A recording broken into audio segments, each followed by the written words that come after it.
let's do it. Okay. All right. Welcome to the 10th and final meeting of the General Plan 4-Year Review Task Force. For all the task force members, we can't do it. I wanted you to do one of the emotions and express how you were feeling, the Zoom emotions, but we don't have that option anymore. It's gone. So thank you all. It's been a great experience, and we'll talk some more about that at the end.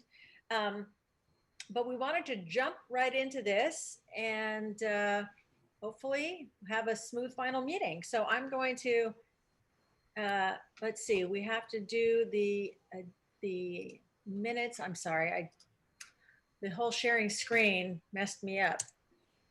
But we have our agenda. We're gonna do the minutes, and then we'll of course have a staff presentation on the Evergreen East Hills development policy. We'll take public comment, and then we'll have task force discussion and recommendations. And I don't know if there are next steps. I guess the staff will just let us know what the next steps are. So can I get a motion to approve the October 29th meeting synopsis? So moved. And please say your names. Linda, so moved. Thank you. Smith, second.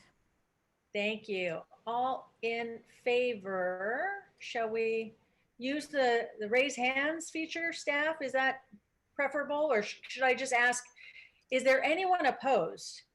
Verbal. Are there any abstentions? Great, those pass unanimously. Thank you. Okay, so I'm going to pass it on over to Jared Hart, who will present on behalf of staff. Great, thank you, Teresa. Good evening, everyone. Again, Teresa said, welcome task force, members of the public. Jared Hart with the Planning Division. I'm also joined by our planning staff team tonight and Department of Transportation staff as well, including Jessica Zink, Deputy Director of Planning and Project Delivery, and Wilson Tam, Transportation Planning Manager. Unfortunately, Michael Brio he's under the weather today, so he's not going to be able to join us tonight.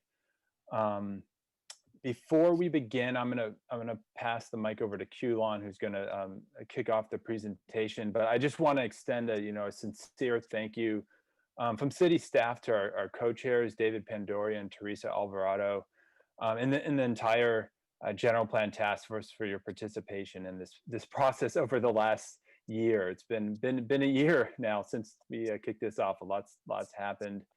We appreciate everyone being flexible as we navigated through this virtual format, and hopefully, all future 4-year reviews can be held in person. Again, I just really want to thank you all for your participation in this process. And with that, I'll hand it over to Kulon to begin the presentation. Thanks, Jared. So first, we're going to go over the City Council approved scope of work for the topic for this evening. So back in June 2019, the City Council approved the following scope of work for the General Plan 4-year review. Explore reworking or closing the Evergreen East Hills development policy and gather input from the task force.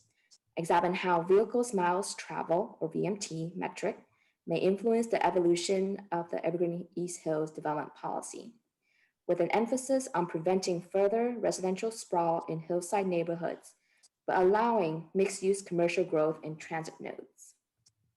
Next slide.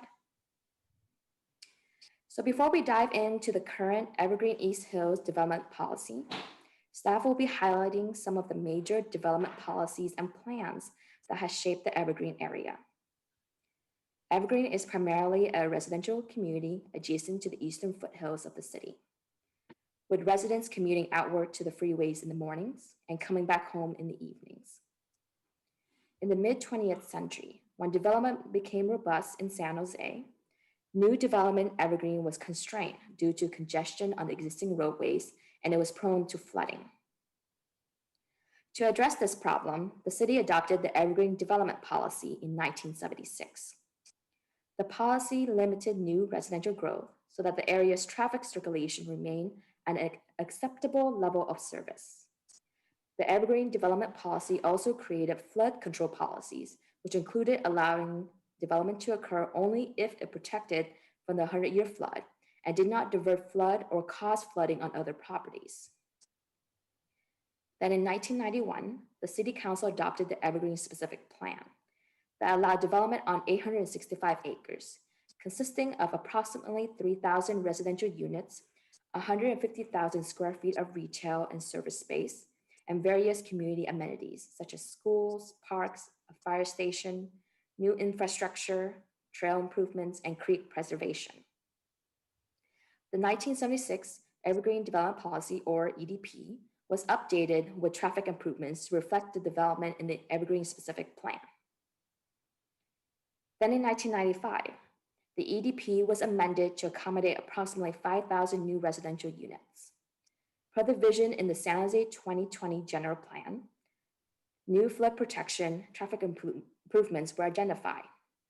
Overall, the 1995 amendment adheres to the goal of maintaining the traffic level of service, acceptable standard identified in the original 1976 EDP. Next slide.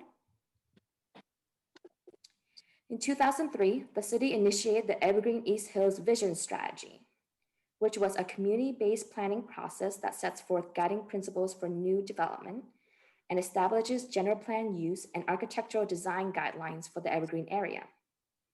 The proposed strategy acts as more of a substantive long-term guide for all new development within the Evergreen area.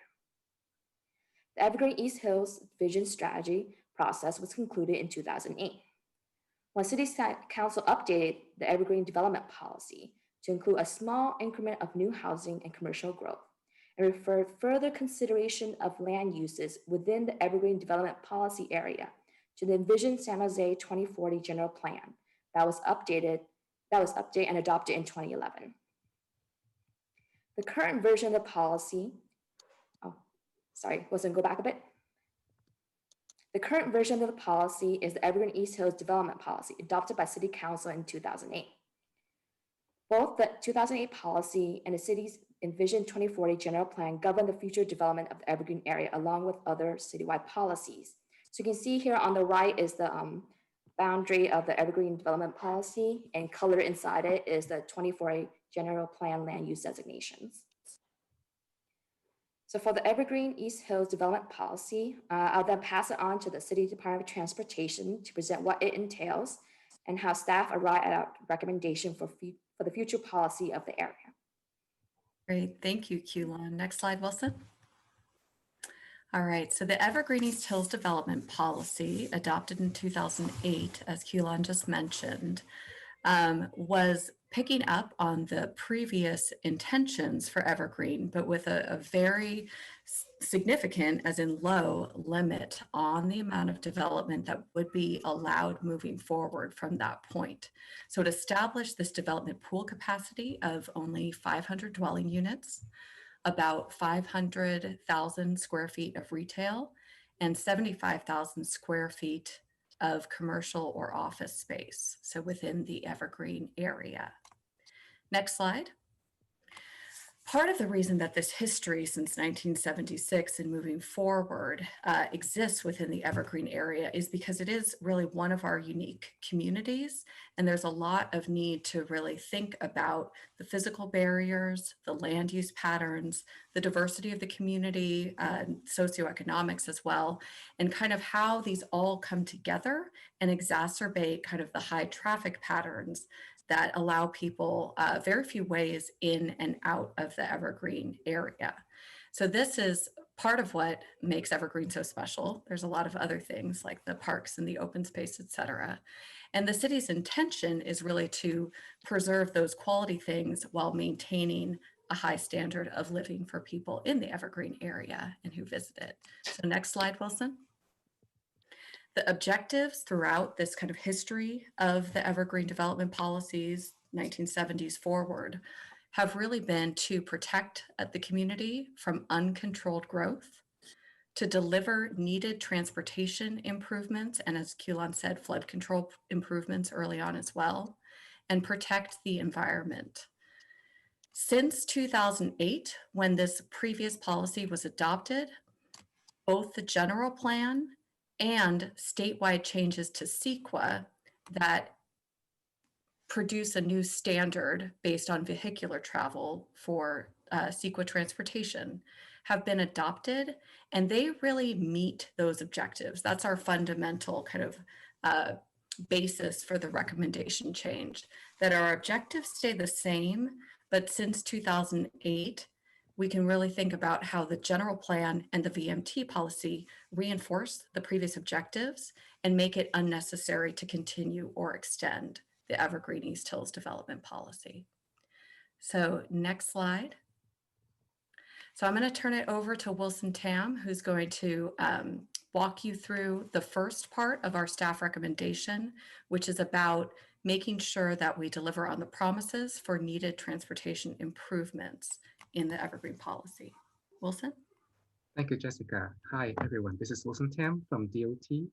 And as Jess said, I'm going to provide some information about our staff recommendation number 1, which is about, we are in our 11th year since the adoption of the Evergreen East Hill Development Policy.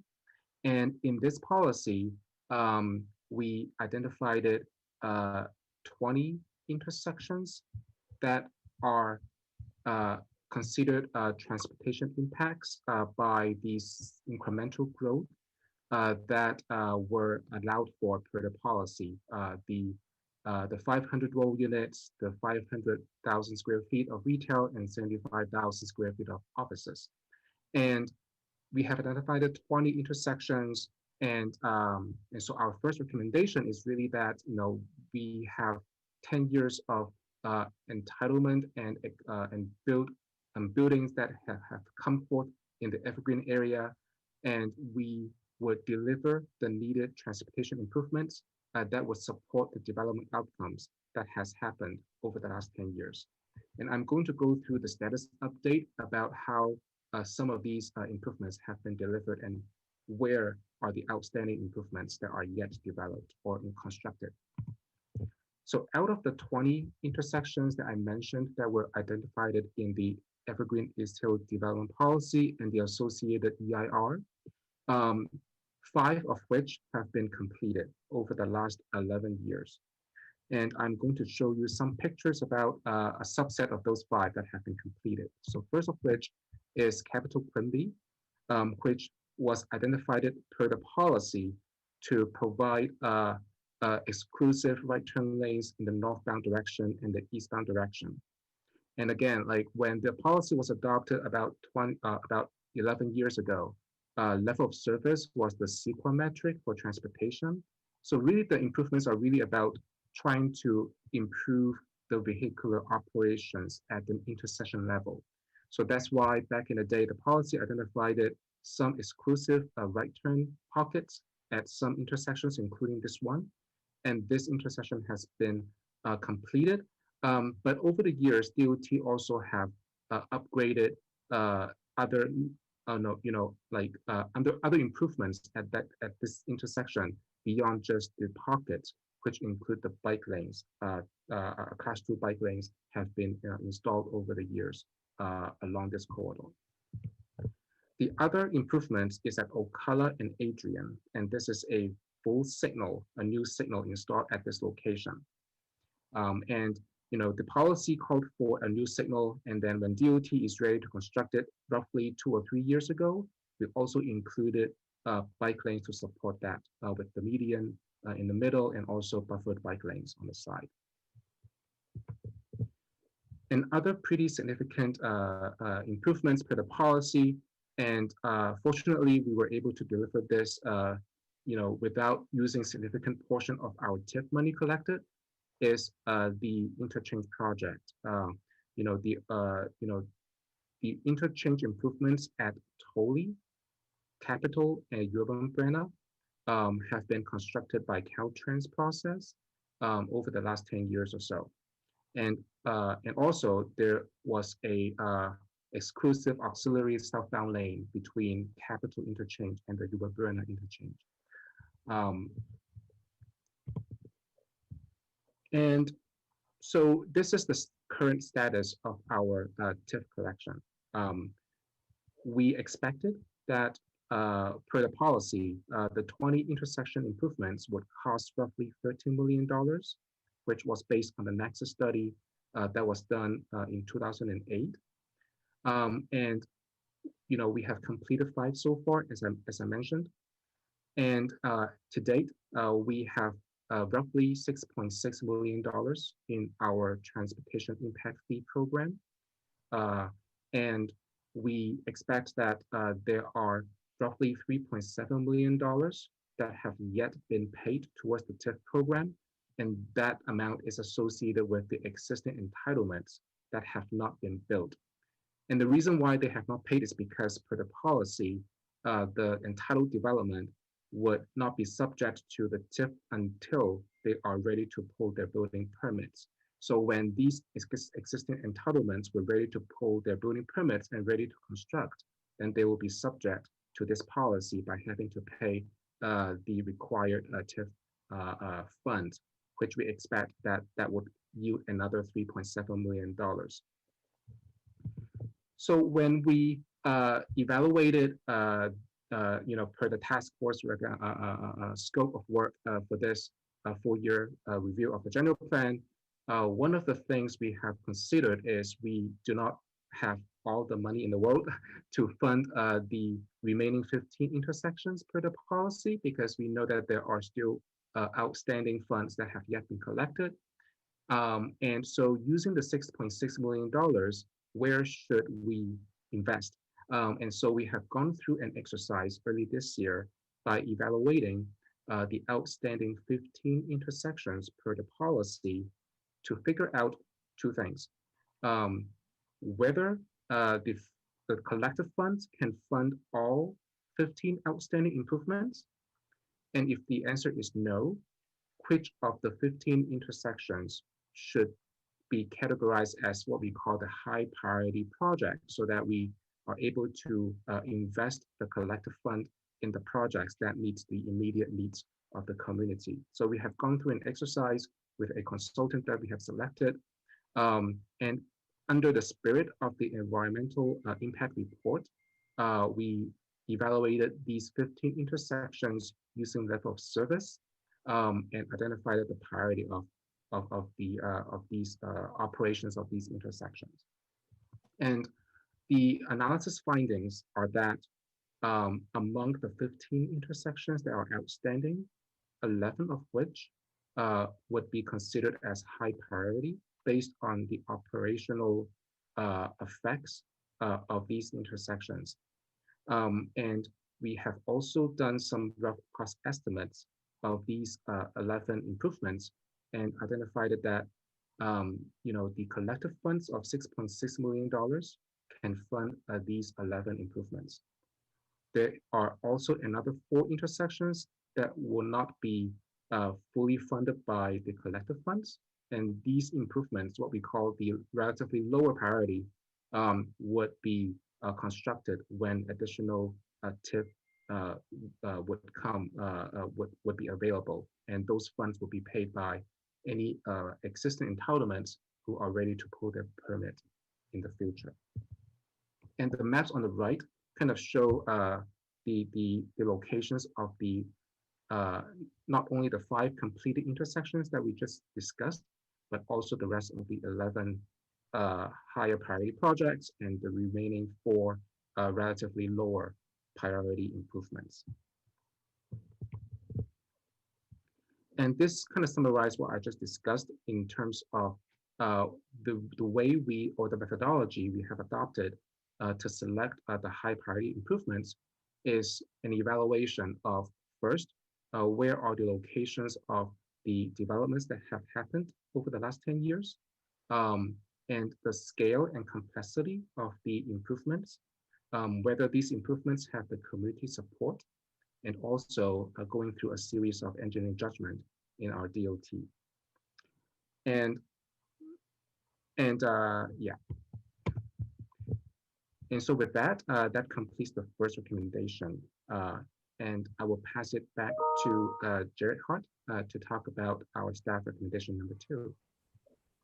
Great, thank you, Wilson. So staff's second recommendation is to continue to achieve the objectives of the Evergreen East Hills development policy to control growth by retiring the development policy and allowing future development to move forward through implementation of the general plan and transition to the city's VMT policy, which supports the intent of the development policy to prevent further residential sprawl in hillside neighborhoods and also allows commercial office and retail growth in transit supportive areas. Next slide, please. Just again to kind of go back to our objectives here, which are to ensure growth is controlled in the Evergreen area, deliver the transportation improvements needed in the development policy area, and support the general plan's environmental and sustainability goals through implementation of the general plan itself and the VMT policy. Next slide. So looking at kind of what the key questions through this analysis that we're trying to answer or that kind of build off of the recommendation is, well, how does the general plan control growth in Evergreen, and how does new development move forward in Evergreen under the VMT policy? So looking at, to provide some context on the type and intensity of development allowed under the general plan within the Evergreen East Hills development policy area. The map here on the slide shows the various general plan land use designations in the policy area, as well as urban villages, which are outlined in red on the map. This map's also included in the task force packet as well. So as you can see, outside of urban villages, most properties have the yellow designation, which is the residential neighborhood designation and is a designation for single family homes. Most of this area is entirely developed, and there's really limited opportunities for new single family residential development. You'll see the map also labels some of the large sites of interest, like East Ridge Mall, Reed Hillview Airport, the former Mount Pleasant Golf Course, Evergreen College, as well as the Berg Legacy site. So these sites, they have a range of non-residential land use designations, including public, quasi-public, commercial, industrial, as well as private recreation. So to allow for residential development approval, to allow residential development on these sites, approval by the city council would be needed of amendments to the general plan, rezonings, and in some cases annexation into the city would be required. Where higher density residential development is allowed in the general plan is within those designated urban villages, which is as you know, is one of the the major strategies of the general plan to support smart growth and locate housing and services near each other to reduce the need for car trips. Next slide, please. So taking a kind of closer look at our urban villages within the policy area, there's currently 7 urban villages. As part of the general plan 4-year review, the task force has recommended to remove 2 of those urban villages, that being the Evergreen Village and the Capital Expressway Foxdale Urban Village, and also add 1 urban village, and that's the Story Road urban villages that's shown there on the map, leaving a total of 6 urban villages. And you can see the 2 that are recommended to be removed. Those are marked with the red X's. It's also worth noting that the Arcadia East Ridge Urban Village has been fully entitled and is currently built or under construction. I also want to highlight, while that the task force has recommended to add the Story Road Urban Village and add 1,000 planned residential units there, the recommendations the task force is also recommending, staff and the task force, reducing the number of housing units by the same amount in the remaining urban villages. So the overall planned housing growth in urban villages within the policy area would not change from where we are today. And with that, I'm going to pass it back to DOT staff. Great. All right, so now we get to return to the topic you listened to us discuss about 2 months ago, which is vehicle miles traveled and what it means for the state, for the city, et cetera. And so you'll probably recall that beginning with the state in 2013, the state changed the law and moved all of us within California towards measuring how much vehicular travel is associated with the project instead of measuring particular points level of service as our transportation metric under CEQA. This is a better way of measuring environmental quality because fundamentally it encourages development where less vehicular travel, less GHG needs will occur. So this, again, is a way of meeting the Evergreen objectives around protecting from uncontrolled growth, delivering needed transportation improvements, which as we look forward, will include a lot more multimodal connections to round out the ability to get around Evergreen and other parts of the city without needing to rely on a car, and protect the environment. So moving forward, vehicle miles travel, again, if you didn't think about this ad nauseum since September, it really measures how far people will need to travel on average by car, by vehicle. And so there's no tracking of people to measure vehicle miles traveled. Rather, what we use is an existing travel demand model that VTA manages for the whole region that estimates how much people will need to travel in different places and how they'll get around, whether by transit, by car, bicycle, walking, et cetera. So consistent with the previous existing Evergreen East Hills development policy, the VMT policy aims at the same things, promoting dense mixed-use infill development and preventing sprawl into open spaces and reducing our environmental footprint overall. The map on the left, I'm sorry, Wilson, go back just a sec because I didn't introduce what you're looking at. This is essentially a heat map of what average vehicle miles traveled is in different parts of San Jose. So the green represents the lowest average vehicle miles traveled.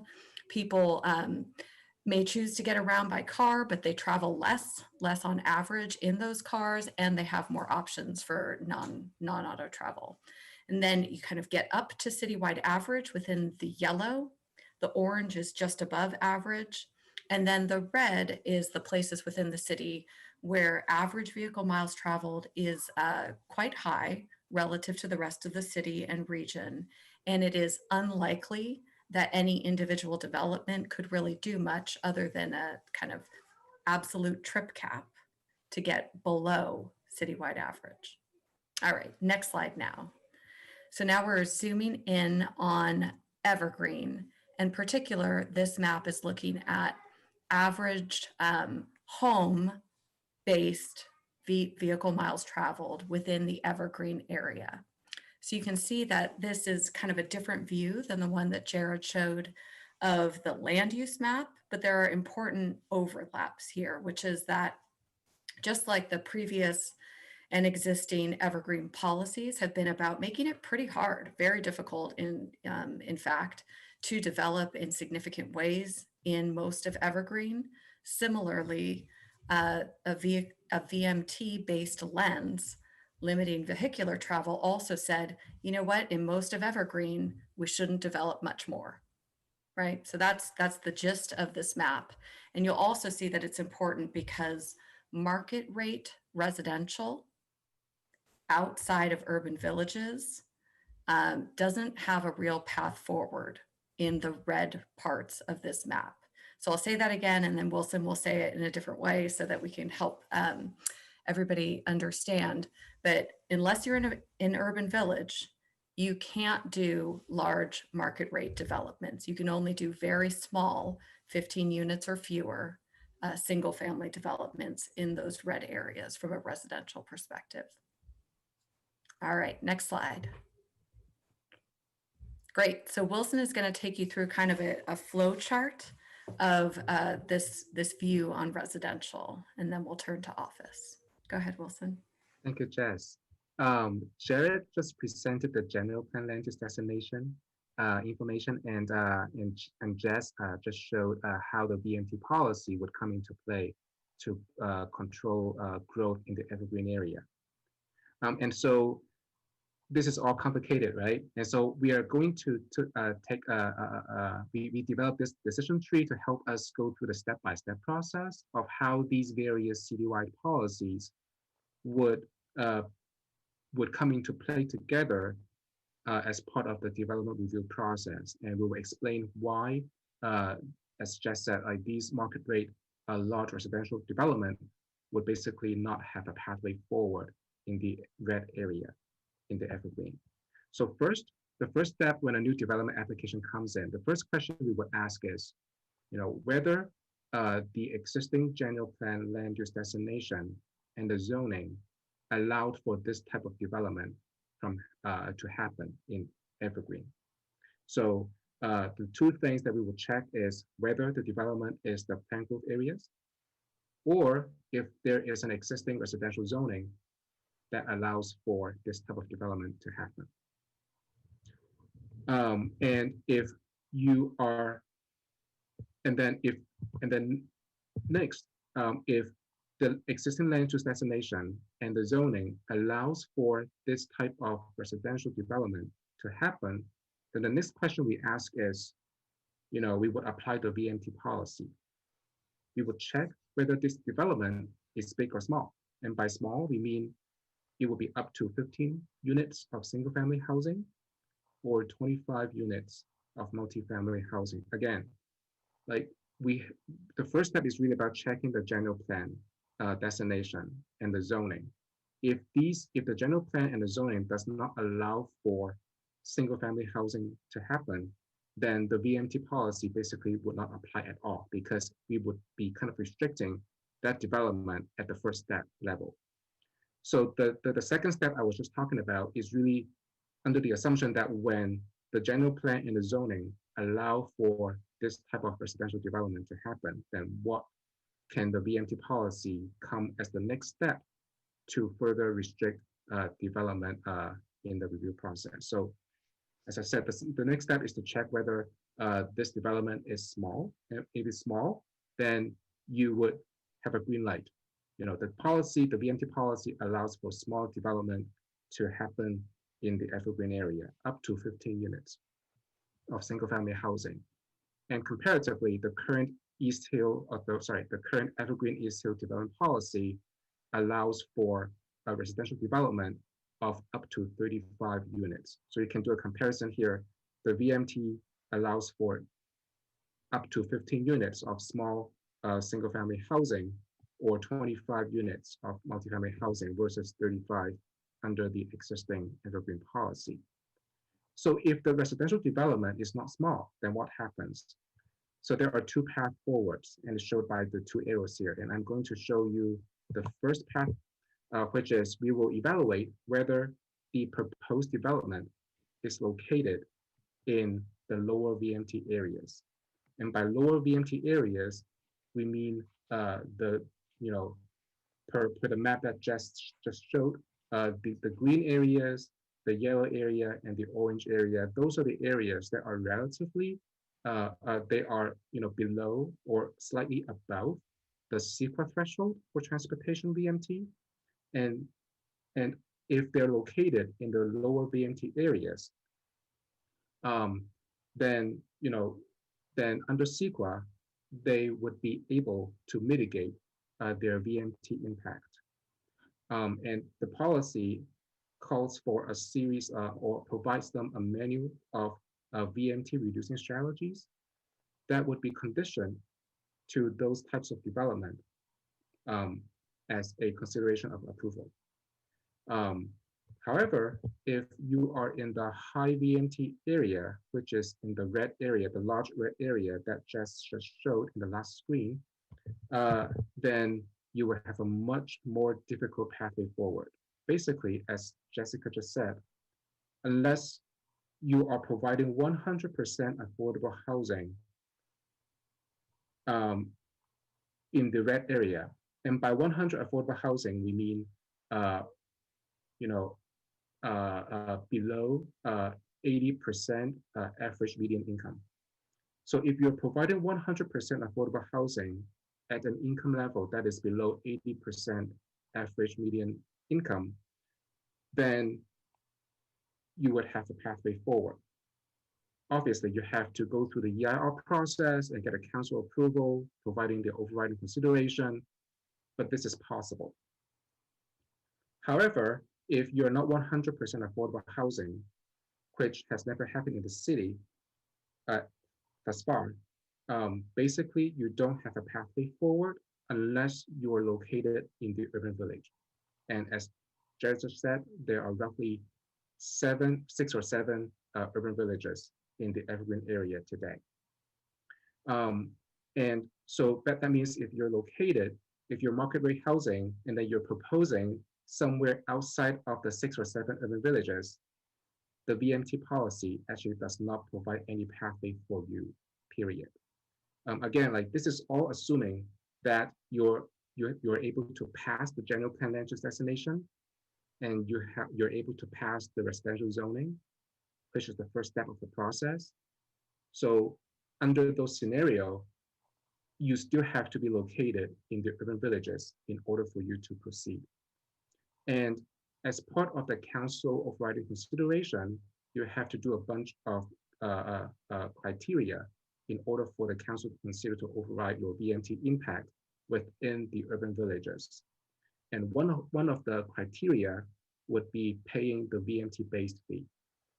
And the VMT-based fee is really hard to compare with the existing Evergreen policy TIF because they are not measured using the same unit. One is based on VMT and the other one is based on level of service.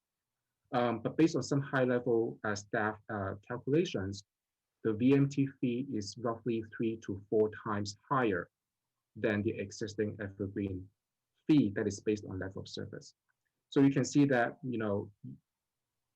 from the fee perspective, the VMT policy actually provides a more stringent requirement for the development to proceed. So even though you may be located in the urban villages, there are a lot of disincentives that may disencourage you from building single-family housing or large single-family housing in the urban villages in Evergreen.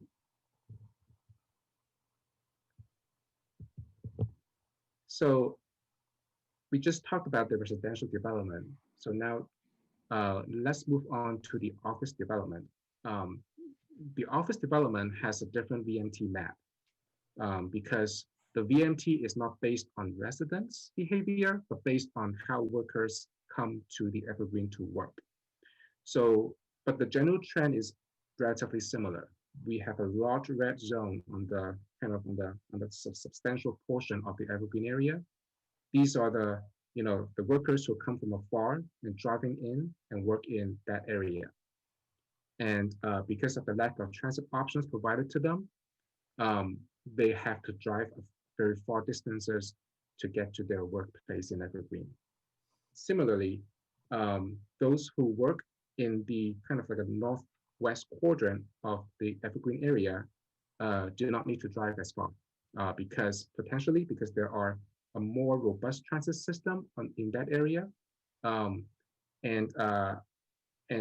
therefore, we see the little green area in the middle where the Arcadia East Ridge area is at, and then gradually you have your VMT starts to grow in the yellow area, further on to the orange area, and eventually, as you're heading eastward, you're hitting the red area. And it's also interesting that we have done some quick analysis on kind of calculating the VMT level for some of the sample sites. You can see the numbers on the right of this screen. And it kind of gives you the idea that, if there is interest in building development in those, you know, sites, then you can see that like their VMT level is very high, and they have different VMT levels. And so the more to the east, basically the farther out you are, and the further apart you are from meeting the VMT threshold. The VMT threshold for jobs is 12.2, as you can see on the left side of the screen.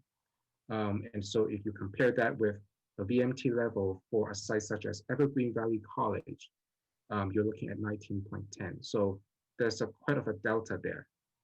So that means like the further apart from the threshold, the more difficult you are conditioned in order to have a pathway forward. And so similarly, let's do a decision tree here. The first step is, again, checking the general plan, whether the general plan land use destination allows for this type of development to happen. Check whether you're located in the urban villages, either you are in an urban village or either you have a destination of industrial employment. And if the answer is no, then you have to basically do a general plan amendment in order for you to proceed, which is a separate process.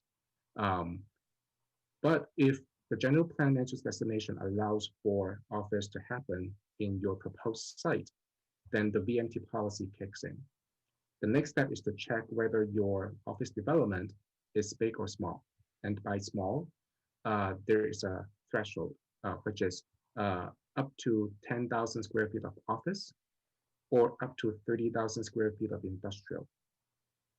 For commercial retail, we also have set a threshold because we know that like for big retail projects, that could be regional drawing, meaning drawing a lot of trips from elsewhere who live in areas outside of Evergreen to come to Evergreen to shop. And that is not, so in order for us to streamline, to facilitate or to discourage large development or large retail development to happen in Evergreen, we have the local serving retail as a second step to check whether the retail projects fit this local serving definition. And this local serving definition is set at 100,000 square feet of retail. So if you meet that threshold, you are qualified as what we call the small projects, and small projects are allowed for in the VMT policy. What happens if your project is not small? Then again, checking whether your location is in the green, yellow, or orange areas. And if you do, per SEQA, you're either in the low VMT areas or you may be located in a relatively higher VMT areas, but you would be able to mitigate your VMT impact fully by a series or a menu of VMT reducing strategies that you have to provide as part of your development approval. However, if you're in the high VMT area, then what happens? If you're in the high VMT areas, unlike the residential development, the VMT policy actually allows for commercial office or commercial retail development to occur in the red area if you do the followings. You would have to provide a series of considerations for the council to override your impact. And these criteria are pretty stringent. First, you have to mitigate your VMT to the maximum amount. And that means you have to do a lot of complete street improvements, reducing your parking, or a series of transportation demand management strategies that try to minimize your impact to the fullest extent. Son of a fucking bitch. Can somebody please mute themselves? Thank you. Sorry about that, Wilson. Sorry, yeah. And on top of that, you would also be subject to a VMT-based fee. Similar to the residential VMT-based fee, the commercial VMT base fee is also roughly 3 to 4 times higher than our current Evergreen East Hill Development Policy TIF fees. And even if you do all that, right, you would also need to establish a trip cap, meaning that on an annual basis, you would have to report to the city about how many trips or how much VMT your site is generating. And if you're not able to meet the threshold that the city or that you're required of meeting, then there will be additional penalty that you will be subject to. And that is a permanent annual process that you have to fulfill. So these are the criteria that the policy requires the development to provide as part of a bundle of considerations that the city will take in to consider to override your potential VMT significant impact. So before I wrap up with the staff recommendations here, I would also like to quickly highlight that, you know, when we met with D8 community members on Monday, we are very fortunate to have an opportunity to meet with them. Some of the comments that we have heard is really about, you know, are we able to address the long-term transportation issues in the Evergreen area through these staff recommendations? And if you remember, when we presented the 15 outstanding transportation improvements, one of the some comments we have heard is that like those improvements are really located at the intersections. But addressing operations issues at intersections themselves or alone are not necessarily the most appropriate transportation improvements for the entire Evergreen area. And so the reason I want to call this out is because one of the benefits of the VMT policy is that, you know, the VMT reducing strategies to mitigate your VMT impact, or if you're trying to pay the VMT-based fee as an overriding consideration for council, these fees or mitigation will be more tailored to the multimodal, safety-oriented improvements that we don't, or that we did not actually see much per our existing Evergreen policy and the previous level of service regime. So this VMT policy is more about trying to tackle the root problems of transportation in not only Evergreen, but everywhere in the city, as to improving the safety and the multimodal needs for the area. And so just want to highlight that, if we, this VMT policy will be able to allow city staff to utilize, the VMT mitigations for addressing safety concerns, mid-block crossing, street extension, multimodal connections, these types of improvements that we do not normally see in the existing Evergreen policy. So with that, that concludes the staff recommendations. First, we recommend to deliver the transportation improvements under the Evergreen East Hill development policy that support the development outcomes to date. And secondly, we recommend to protect the communities from uncontrolled growth through a series of citywide policies, including the general plan land use designations as our first step, the zoning for the site as the second step, and then the VMT policy, which further make the requirement more stringent in order to prevent sprawling from happening in Evergreen as a third step. So that concludes our staff recommendation. Thank you. Thank you very much. All right, so we are going to move over to public comment. If any members of the public would like to speak on this item, please raise your hands now, and staff will begin to call on members of the public. Robert, I believe you are going to be monitoring that, is that right? Yep, so let me start the timer right and get the timer up. Thank you. Wilson, can you stop screen share? Thank you.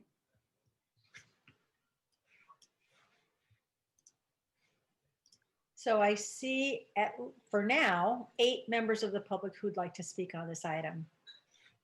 But I will leave it to Robert to coordinate. I don't want to jump ahead here.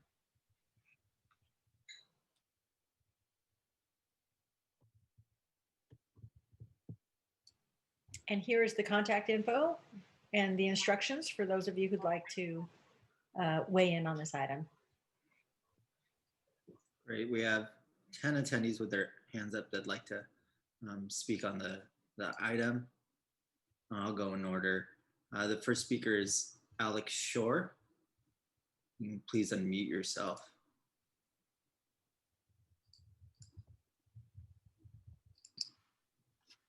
Thank you so much, Robert. Thank you, DOT, for the presentation. My name is Alex Shore. Tonight, I'm speaking personally, not on behalf of any organization for which I work or committee or commission on which I sit. VMT is absolutely the way to go in terms of evaluating transportation and mobility. And I am very, very supportive of the city moving forward with this VMT policy. So hopefully y'all can recommend that tonight as part of your motion. Thanks so much for your consideration. All right. Thank you, Alex. Next speaker is Kathy Tron. Go ahead and please unmute yourself.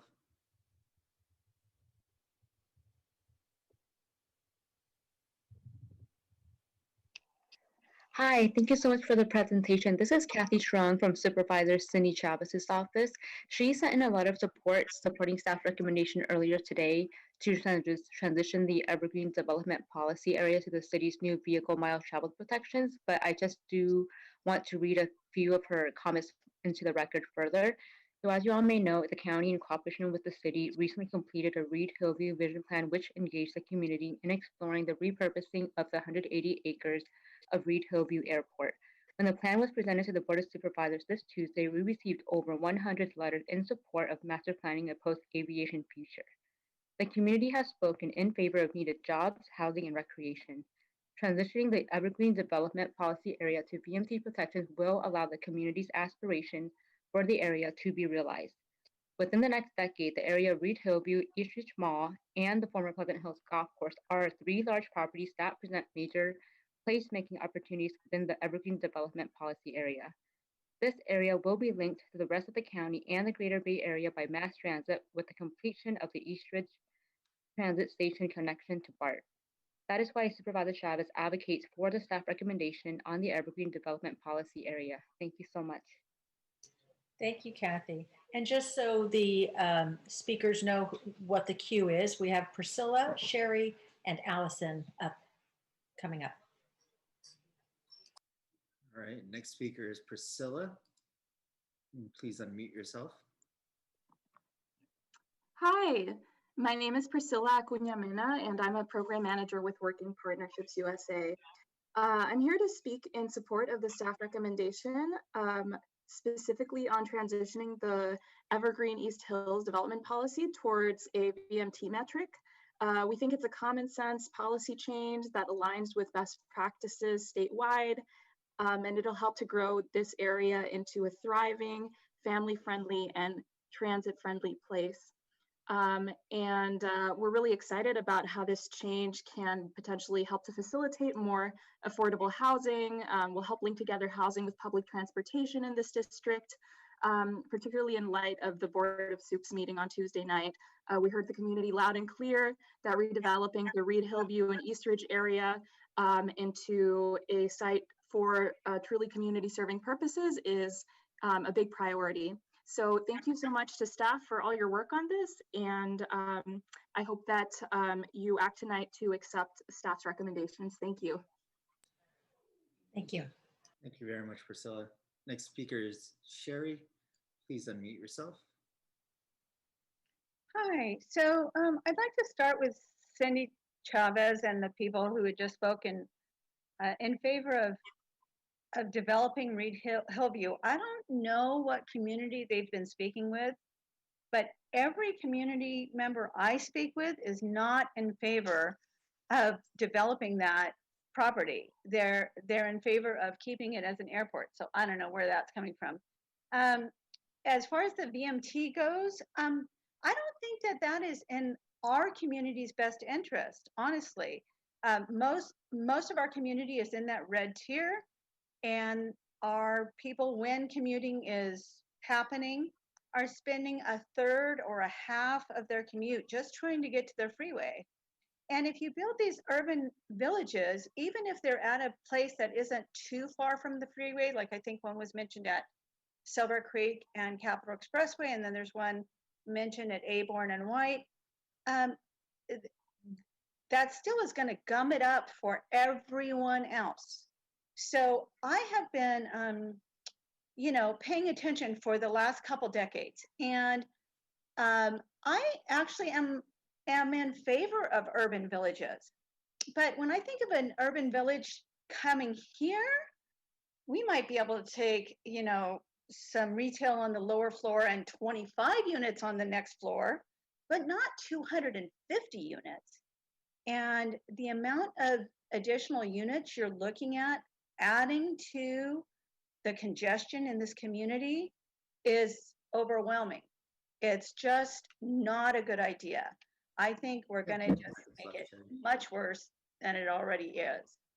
And as far as mitigating areas, adding stripes to an existing road is not doing much for us as far as mitigation goes. Thank you. Thank you very much, Sherry. Next speaker is Allison. Please unmute yourself.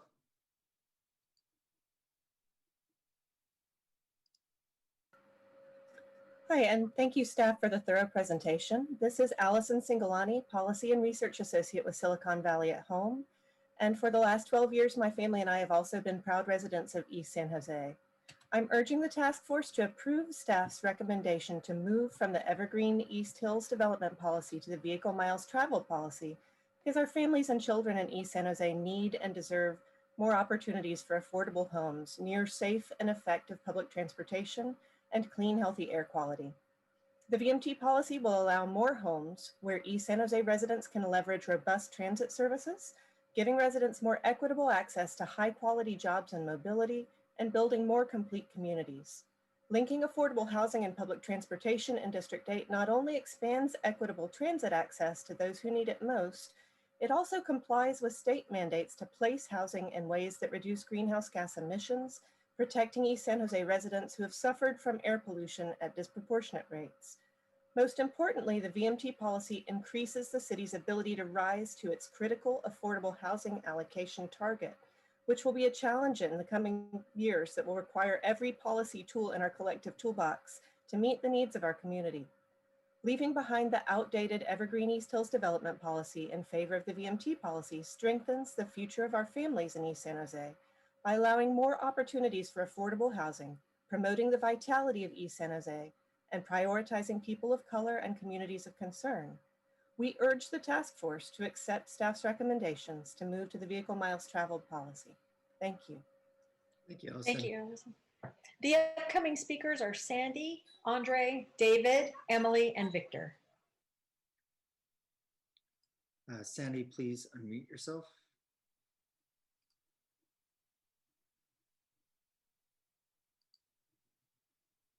Sandy, next speaker. And please unmute yourself. Can you hear me now? Yes. Yes. Okay. I'm also a community member, and I, like Sherry, don't know anybody in my neighborhood that is supporting anything but Reed Hillview to stay as an airport. The comment that I wanted to make is that if there are any changes to VMT fees or land use policies for Southeast Evergreen in the years ahead, which begin to allow residential development, I would appreciate that the task force would provide a recommendation to the City Council that a master planning visioning effort similar to Evergreen East Hills Visioning Task Force, which allows residential only with significant community benefits, if it would be considered to be initiated. And that's my comment. Thank you very much, Sandy. Next speaker is Andre. Please unmute yourself.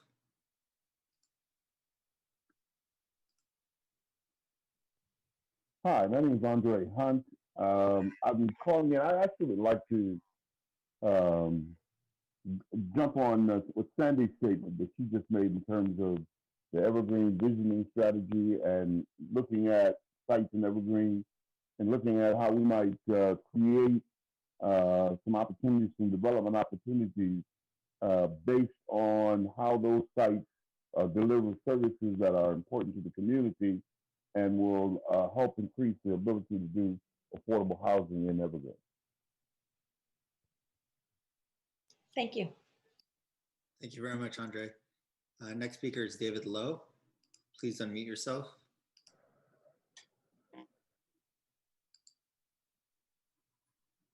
David, please unmute yourself. Can you hear me now? Yes. Sorry about that. Good evening, everybody. David Lowe. I'm speaking on behalf of Destination Home, and we are urging the task force to adopt the staff recommendation to begin transitioning to a VMT policy for this area. As the staff laid out, moving to this VMT policy will continue to support many of the key goals of the original Evergreen policy, but also providing a path for the development of more housing and specifically more affordable housing in the parts of the city where we really want to see more growth in our urban core and near transit. With our community facing such a severe housing affordability crisis, we really need to do everything we can to open up more opportunities for affordable housing, and moving towards this VMT policy is one way we can do that. Thank you. Thank you very much, David. Next speaker is Emily Schwing. Please unmute yourself. Thank you. And thank you, DOT, for this really clear and easily digestible presentation on this topic. I really appreciate it. My name is Emily Schwing, and I'm the Marketing Impact Manager at Vegilution and a representative from the CC Poetic Collective. And tonight I'm urging the task force to approve the staff recommendation for transitioning the Evergreen East Hills development plan from the current unsustainable metric for assessing transit impacts to the more current metric of VMT. This is an environmental justice policy change that must be made. East San Jose residents have suffered from air pollution at disproportionate rates. Switching over to VMT also goes further to promote environmental sustainability. Using VMT means that environmental studies focused on actual environmental impacts, especially including pollution and global warming. Again, thank you, staff, for all the work you put on this, and I encourage the task force to accept the staff's recommendation and switch over to VMT metrics. Thank you. Thank you very Thank much. you. The upcoming speakers are Victor, Letitia, Omar, Wesley, and Robert. Victor, please unmute yourself. Thank you so much and good evening. My name is Victor Vasquez. I lived and worked in the San Jose Mayfair area for about 10 years now overall, and I'm a part of the CC Poetic Collective in South Mayfair. And I'm also here to echo what my peers have said. We're urging the task force to approve the staff's recommendation of transitioning the Evergreen East Hills development plan from the level of surface metrics to this new metric known as VMTs. And definitely it is an environmental justice issue for us. As you know, last night we heard over 100 community members speak about the impact of pollution in our areas, but also the need for housing, and specifically affordable housing. And we are excited to see this type of change so that we can make sure that Reed Hillville and the Eastridge area also continues to take its own share of affordable housing into your neighborhood. And we are happy to see that, because that means that more people will have a chance to live and not be on the streets. So we appreciate the staff's recommendations, and thank you so much for your time. Thank you very much, Victor. Next speaker is Letitia. Please unmute yourself. Hi, my name is Leticia Ochoa, and I live in the east side of San Jose at the Welch Park neighborhood area. I've lived there for about 5 years, and I am urging the task force to approve staff's recommendation of transitioning from the Evergreen East Hills development policy to the VMT policy, because our families and children in the east side San Jose, they deserve more opportunities for affordable housing. By transitioning out of the Evergreen East Hills development policy, we're ensuring a better future for our families. in the east side of San Jose and allowing more opportunities for affordable housing. It will promote the vitality of East Side San Jose and prioritizing people of color and communities of concern. Please accept staff's recommendations and switch over to the VMT. Thank you so much for your time. Thank you. Next speaker is Omar Torres. Please unmute yourself. Good evening. I do work for Councilmember Magdalena Carrasco. However, I am here as a community resident and community leader in downtown and East San Jose. And I'm calling to support staff's recommendation.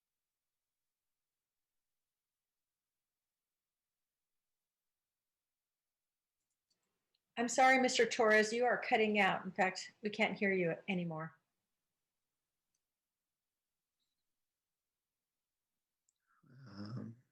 His mic seems to have got muted somehow. Mr. Torres, you may have muted yourself.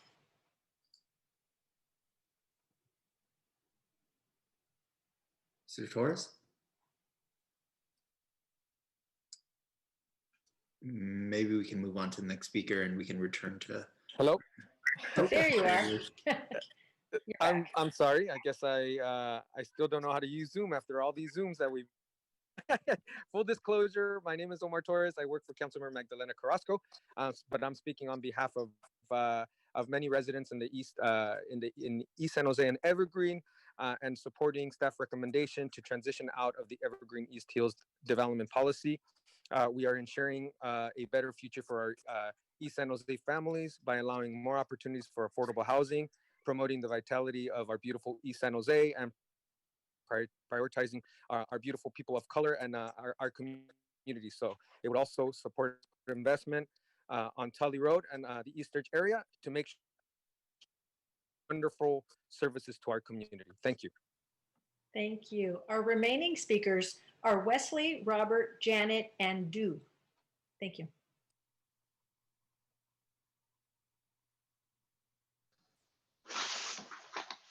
Hi, this is Wesley Lee. Hope you can hear me. This is my comments regarding the 27 acres on the Evergreen Community College property. I guess I have a concern is, back in 2016, a portion of that one was designated as neighborhood community commercial. And at that time, I was very worried about unchecked commercial development on that land and the traffic impacts that would occur there. I guess I'm hopeful now with these new policies, especially with the VMT and with Evergreen Valley College being right dead center in the red zone there. I'm hoping that these new policies will put a break to a lot of this development, at least being checked and making sure that this fits the policies. Second of all, I actually did see a development plan on that 27 acres, actually it was 13 acres. And a lot of these things had violated, at least from my understanding, some of the standards like building heights, setbacks, and traffic concerns and so forth. And they used a thing called planned development. And that was the term that they used, so they could circumvent the existing policies that were current at that time. And I have a very big concern about these types of policies that kind of circumvent the policies that, I mean, in my mind, are clear violations that are not beneficial to the community, such as building heights that are beyond what is consistent with the existing development policies, and setbacks and so forth. So I'm hopeful that there's something in the plan, I don't know how this works, to prevent, these planned developments or planned communities, whatever they call that, to circumvent the existing current policies. Yeah, that's my comment. Thank you very much. Next speaker is Robert Reese. Please unmute yourself.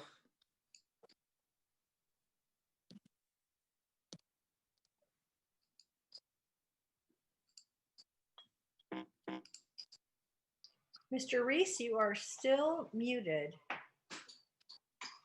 Sorry about that. There you go. I'm chair of the Land Use Committee of the District 8 Community Roundtable. And I want to thank community members for supporting San Jose and protecting Coyote Valley and supporting Evergreen in defeating Measure B. I also want to thank Councilmember Arenas and Director Huey for establishing a really high quality relationship with community members on land use issues. We met between Christmas and New Year's with the council member staff and provided an email to the task force and planning in February. It was intended as an introduction to Evergreen for all the new community members, and also was a little bit broader than the direction council gave the task force so that we could think strategic. I hope you've had a chance to look at it and to see the land use map for Evergreen. You have heard about the Evergreen Visioning Task Force, and I want to let you know about that amazing process where community members that served on the Visioning Task Force, including Bob Livy and Jim Zito, actually recommended to council thousands of residential units in Southeast Evergreen and $200 million of capital improvement. Our concern is that if the VMT doesn't stick by means of the council changing its mind, the state changing its mind, the courts or ballot measures, that we get back to that incredible kind of master planning that occurred with the Evergreen Visioning Task Force. That only seems reasonable. We will be dealing with the piecemeal development of each property individually if VMT doesn't stick. We also had in our letter a request that we consider a scenic rural road general plan designation for Upper Urban Buena connecting to Aborn. Also in the exhibits you've received, there aren't bike plans showing what the plan is for Upper Yerba Buena past the Measure B site. And we'd like that in a motion. Thank you for your time. Thank you very much. Next speaker is Du. Please unmute yourself. Hello, can you hear me? Yes. Okay. Hi. According to the Air Resources Board data, transportation has been the single largest sector accounting for carbon emissions ever since they've collected this type of inventory. In 2018, transportation accounted for 170 million metric ton of emissions, which is 40% of California's total emissions. So we definitely need to look at adopting VMT as a metric if we're going to tackle climate change. So we've already heard that reducing VMT will reduce air pollution and the associated health impacts of that air pollution. And so the added advantage to doing VMT is to have this metric for addressing climate change. Thank you. Thank you very much.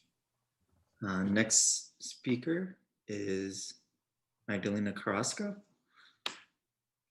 Please unmute yourself.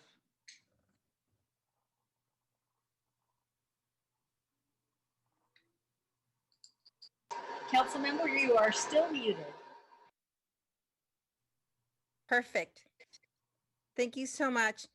Well, I want to make clear and be transparent. I'm the council member for District 5, which is just down the street from Eastridge Mall. I encompass also the Reed Hillview Airport, and it's my pleasure to be here. I want to thank all of the members of the task force for all of their work and dedication to making sure that we're an inclusive city and that we do right by our residents.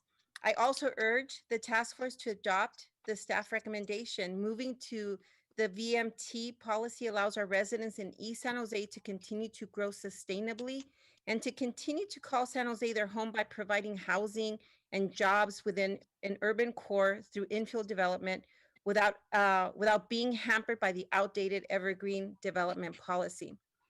I represent the neighboring district, as I mentioned, and I'm seeing firsthand the dire housing situation that we're all in. People are leaving our beautiful city.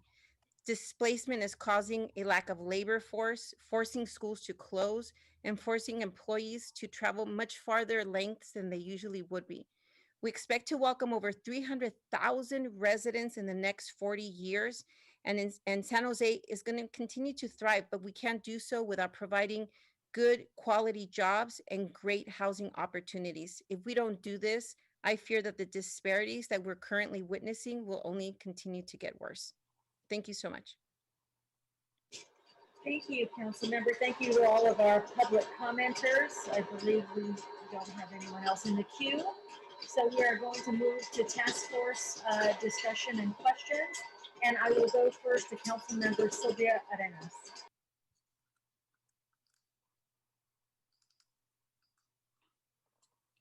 Thank you. Good evening, everyone.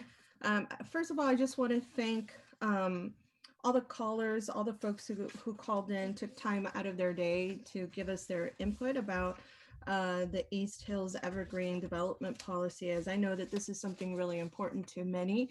We've lived with this policy for a really long time, or different versions of it for a really long time. And I see the staff recommendation as part of what we all do in life, and that's progress.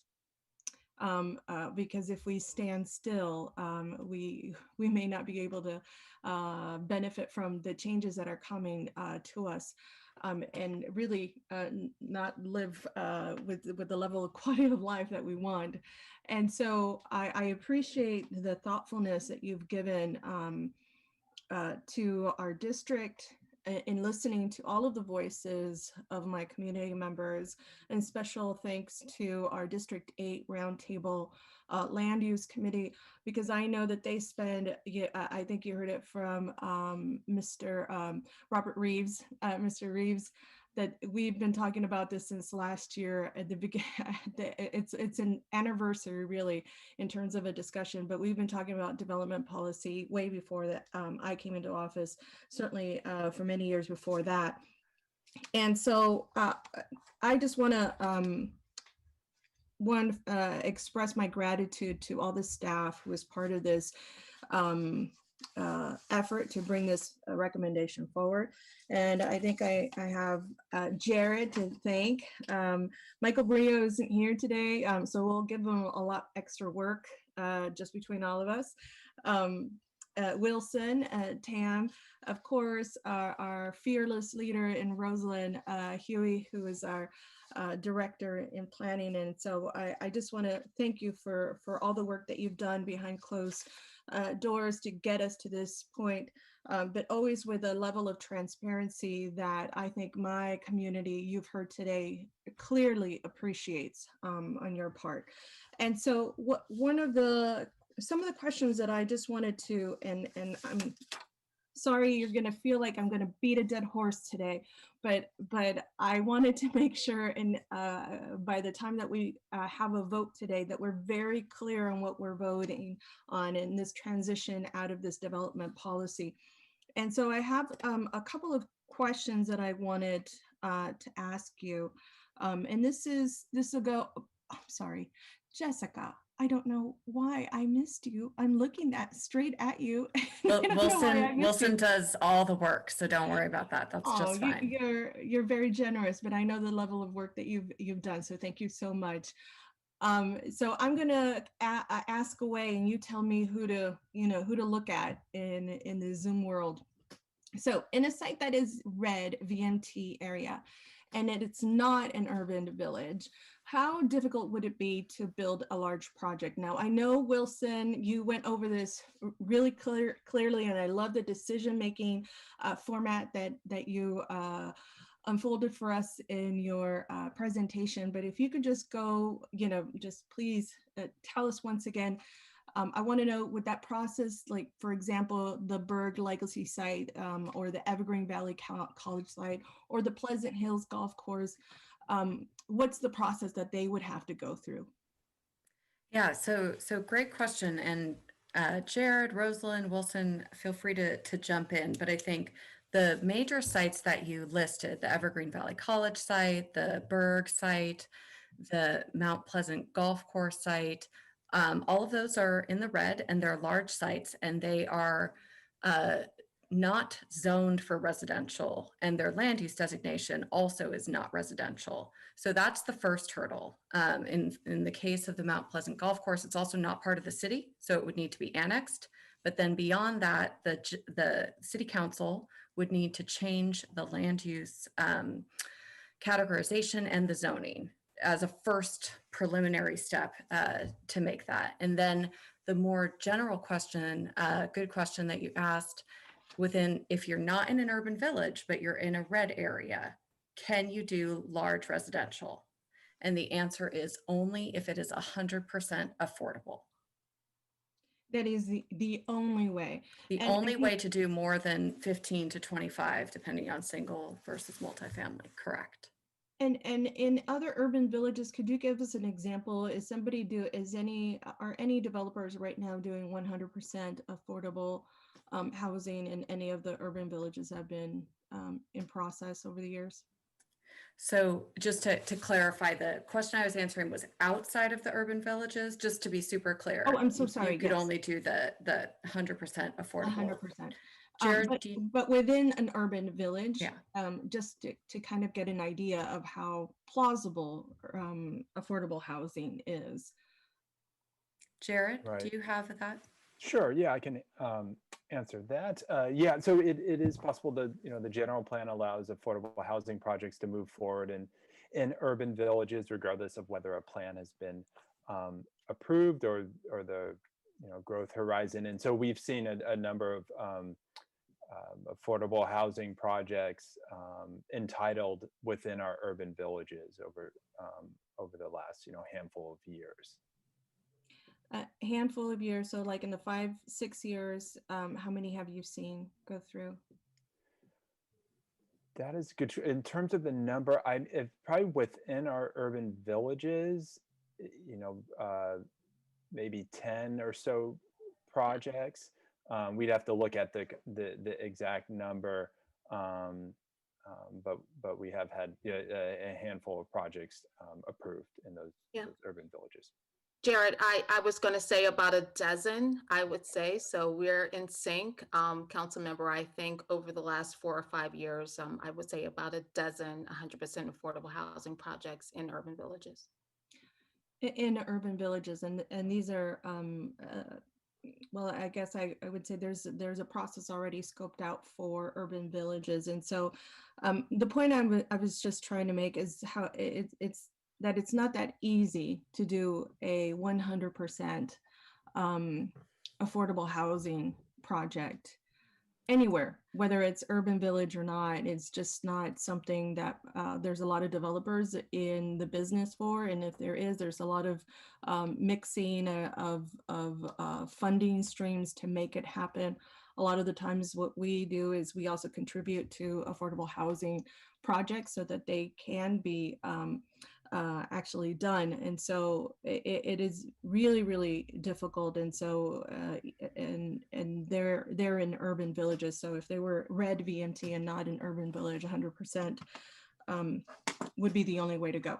So I'll let that go. But next I'm just going to keep in the red zone areas. I feel like we're playing Jeopardy. So for red zone areas, please, how would you review it? Can you review with me? How would small housing projects be different in VMT in red zone areas?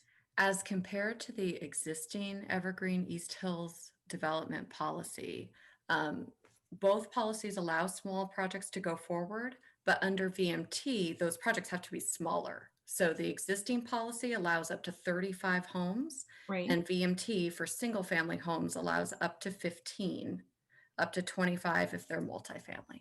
Right. So it is more stringent. Yes. Okay, perfect. And then can you share with us a little bit about how you think VMT has been working in the rest of San Jose? Has there been a lot of major development approved in red zone areas? We'll pick on Almaden Valley or other very red areas like ours that really aren't really targeted to grow. Well, I know that we have a couple projects like at Blossom Hill, and I know Jesse O'Malley Solis is on the task force and here tonight. And it's an interesting example that is a VTA owned TOD site proposed for a mix of market rate and affordable housing, but it is in a high VMT area. So despite being close to the light rail, we still see from the current data that most people have to travel pretty far, mostly in a car, to get what they need in their daily life. So that is the only project that I'm familiar with. It doesn't mean it's the only project, but it's the only project I'm familiar with where we have required an urban village transit-oriented development project to go through a very extensive process because of the high VMT. And so, you know, unfortunately for our partners at VTA, they're going through the CEQA process because that's required under our policy to make sure that we're fully addressing to the extent possible VMT, and then they will be subject to basically, you can think of it, as we said, as a fee, but those monies will be used to invest in transportation improvements that lower auto travel and give people other options. So that's the only project I'm aware of, but it's perhaps interesting for this task force because it is, it wasn't an easy one, right? Because here we have a TOD site, but the VMT is high statistically. And so they do have a significant process. And we've certainly talked to VTA about the pros and cons of that and the challenges. But this is in a transit corridor area, Correct. not necessarily deep in Almaden Valley, where it may not have viability. This is something where we think we can, one, we have a partner that is willing to build on on their property. Two, it's transit corridors, and so there's some. It sounds like it's an exception, not necessarily the rule. Correct. Great. Okay, and really, this is just so that we can really outline how VMT policies are strong enough in other areas, despite not having a development policy. The only other area that has a development policy and actually meant to that encourages growth is North San Jose, and that actually was retired, correct? Is in the process of being retired. Just like this, it has some significant studies to go through, just like the engineer's report that Wilson attached to the memo and reviewed tonight. Yeah, so it's in the process, exactly. Great. And you know, while I'm on the subject of VMT, I know that it is complex, and we don't know exactly what those fees might be that for mitigable areas. And so I wonder, since Michael isn't here today, that we could encourage him to continue to interact with my community and keep answering some of the questions and concerns at neighborhood meetings, maybe attend a couple of the D8 community roundtables or wherever the forum that is most appropriate, where people can actually get some answers to their questions that are still lingering. Even though I know that we had a really great presentation, I know that there's still some questions. And actually, Michael and I spoke before, so I'm not picking on him. He actually agreed to this. And so, yeah, it's not because he's sick. So he's actually committed to doing this. And I think this is really great news for my community so that we can continue to learn more about VMT. This is a different way of measuring traffic impact and development in a way that is very different from the LOS that's built into the development policy plan. So lastly, you know, well, you know what, let me go to slide 22, because I know that there was a comment that was made about the Story Road urban village. And I actually want to thank Wilson for really clarifying some of what you have there. I think we showed how we are actually reducing some of the units on some of these urban villages. So instead on Capitol and Silver Creek goes from 650 to 165. Quimby and White goes from 180 to 120. Aborn and San Felipe goes from 248 to 163. That Story Road Urban Village is a proposed urban village from this task force meeting a couple of months back. So this actually came out of this group to have this reduction, correct? And actually the addition of the Story Road. That's correct. That's correct. Yeah. So the new Story Road Village is one of the recommendations coming from the task force, as well as the reductions in planned job capacity that you mentioned as well in the other urban villages within the policy area. Okay, and if we don't approve this item today, because half of the urban village is inside this development policy and half of it is outside, correct? Right, right. Yeah, just the southern portion of the Story Road Village is within the policy area. So if we don't approve this item today, what kind of affordable housing, what kind of affordable housing be approved on the south side of that Story Urban Village? So if the would we compromise that? Right. So for affordable, right on the south side, I don't believe would be able to move for, at least not over 35 units. And Jess or Wilson, correct me if I'm wrong. So if we're still under the, under the existing policy today, it would limit development of up, up to 35 units. And there would be, even before that, there would be challenges, I mean, with the land use designations. I guess if the urban village, if city council were to approve creation of the urban village, but the policy stayed in place, while affordable projects might be able to move forward under the general plan, because they're in an urban village, the development policy would limit it to 35 units. Right, and this is outside. I just want to point this out to my community members. This is outside of District 8. So this is not even in our district, but we would impact if we didn't approve the transitioning out of this development policy, that we would impact other districts like District 5. Okay, so lastly, and thank you for just helping me beat a dead horse here. I just wanted to be very clear about what I had heard and to make sure that we are all on the same page about what this means to my district, to District 7 and to District 5, because we are not the only ones that are subject to this development policy. We limit whatever investment District 7 and parts of District 7, parts of District 5 would like to make. And as you all know, next year, I'm gonna knock on wood, we hopefully will break ground on the extension to light rail to Eastridge. And with that, bringing a different kind of, I'm sorry?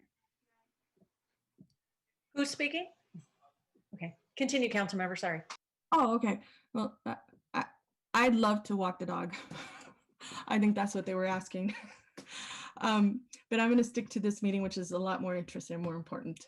So, there's some investment that has already been made that is just really wonderful on the part of those folks who own Eastridge Mall. For many years, that mall was just a gem, and then it was left to just crumble over the years, and it was dilapidated, and nobody really went to the mall, even though right now this year where nobody's going to the mall. But they've made millions and millions of dollars worth of investment in that area, and it is just absolutely fabulous. It's respectful of the community that lives there. We have Costco that moved in a couple of weeks ago. It's a business focused Costco. We have further, hopefully, retail that will come to that area. And so there's a lot of potential for the area in my district on Capitol Expressway and Tully. And because of that, I want to make sure that the district that I represent has the support that it needs in order to have some progress and some level of investment that has really, for this side of our town, this side of Capitol Expressway, there's been an underinvestment in that community for a really long time, and it shows. It really shows. And I think there's some folks who, use the word vitality. This would allow for some vitality to come back into this district. And I absolutely agree. I know that there's been some comments about Reed Hillview Airport. And I just want to make it clear, Reed Hillview Airport, even though it's right smack next to homes and schools in my district, it actually belongs in Councilmember Carrasco's district. There's a very strange cutout, but it's under her jurisdiction in her district. And I've learned just recently how devastating in terms of lead poisoning that airport has left that particular community. And when you think about the children who are living there and with the noise and breathing, this is really comes down to environmental justice and equity for the families who are living there. They can't very well pick up and go and move somewhere else because they can't afford to. And so whatever the Board of Supervisors decides to do, and I think what they decided to do was move in the track of seeing what this all means to our community, and it's not set yet. But regardless of whether that's even in the picture, I'm not thinking about that particularly because that's 10 years from now. I'm thinking about the level of investment that we can encourage to happen at the same time that we have light rail extension to Eastridge, and that we have this vigorous level of investment around Eastridge that I think will just bring our community together, will create jobs, will avoid people from driving to other places of the city to go shop and eat, that we can stay in our own district. And so really having some reduction on our environment and our time and quality of life. And so with that, I want to have a motion. I want to make a motion to approve the staff recommendations 1 and 2 to send this item to council with a support recommendation from this task force. I also want to request that DOT continue to gather community feedback as they move towards project delivery on recommended transportation improvements. And then lastly, request planning department to continue to engage with community groups in D5, D7, and D8 inside this policy area between now and when the council considers moving forward their transition to the VMT policy for growth control and closing out that EEHDP. Thank you, Councilmember. Who was that seconded? Oh, Bob. Oh, thank you, Bob. All right, let's have discussion. We have a queue of hands up. Eric Schoenauer. Thank you, Chair Alvarado. I don't understand the staff recommendation in terms of conversion to VMT. State law requires it, so why are we talking about it? It's a mandatory requirement of state law. So we're just wasting time talking about nonsense. The most important decision in Evergreen is how much new development are we going to allow around the new light rail station at Eastridge Mall? How many millions of square feet of commercial space and how many thousands of residential units will we allow within a half-mile distance of the new light rail station? VTA is the worst performing transit system in the United States, with the lowest ridership of any system in the country. And among the reasons for that is because we do not allow enough intensity of job growth and intensity of residential development near the transit stations. So we can't make that mistake here. It is totally irresponsible to spend $500 million of public taxpayer dollars to extend light rail to Eastridge and build an Eastridge station and not allow major new development within a half-mile of that transit station. So this rigmarole about VMT or not VMT is just a waste of time. I'd like to hear from staff how many residential units and how many millions of square feet of commercial development can we build within a half mile of the new Eastridge light rail station? Because quite frankly, that's the only decision in Evergreen that really matters. Thank you. Chair Alvarado, should I start with that? That Eric makes a good point on the clarification, which is that state law has required this change in CEQA policy, and the city of San Jose has implemented it. However, we also still have the Evergreen East Hills development policy as an additional layer right now, which is imposing these caps and these level of service-based fees. And so that's the recommendation to retire it, is it to let VMT alongside the general plan and the zoning stand as the designating factors. So a little bit of a distinction. And that really is the question before the task force tonight. Correct. So thank you for responding to that. I'm sure there will be many further conversations about development capacity within Evergreen. Yeah, so Eric? who's going to answer the question about how many residential units and how many million square feet of commercial development can be built around the Eastridge station? I see Rosalind is unmuted, and then Jared. Thank you, Chair. So thanks for the question, Eric. That is something that remains to be seen. As Jessica said, step one is transitioning from the existing policy. And then upon direction from the City Council, staff will do the work with the community, of course, in determining the level of development capacity around that new light rail area. Thank you so much, Rosalind. Okay, next up is Jim Zito, and then Bonnie Mace, and then Harvey. Good evening. Thank you very much. I'm really concerned about some of the comments I heard tonight, because a lot of people think that the Evergreen development policy is only about transportation policy and standards, and it's not. There were at least 4 dozen community members and stakeholders that took place in the Evergreen Visioning Project and then the Evergreen East Hills Development Project for over 7 years to put together a 55-page document that outlined how Evergreen would be comprehensively visioned to grow.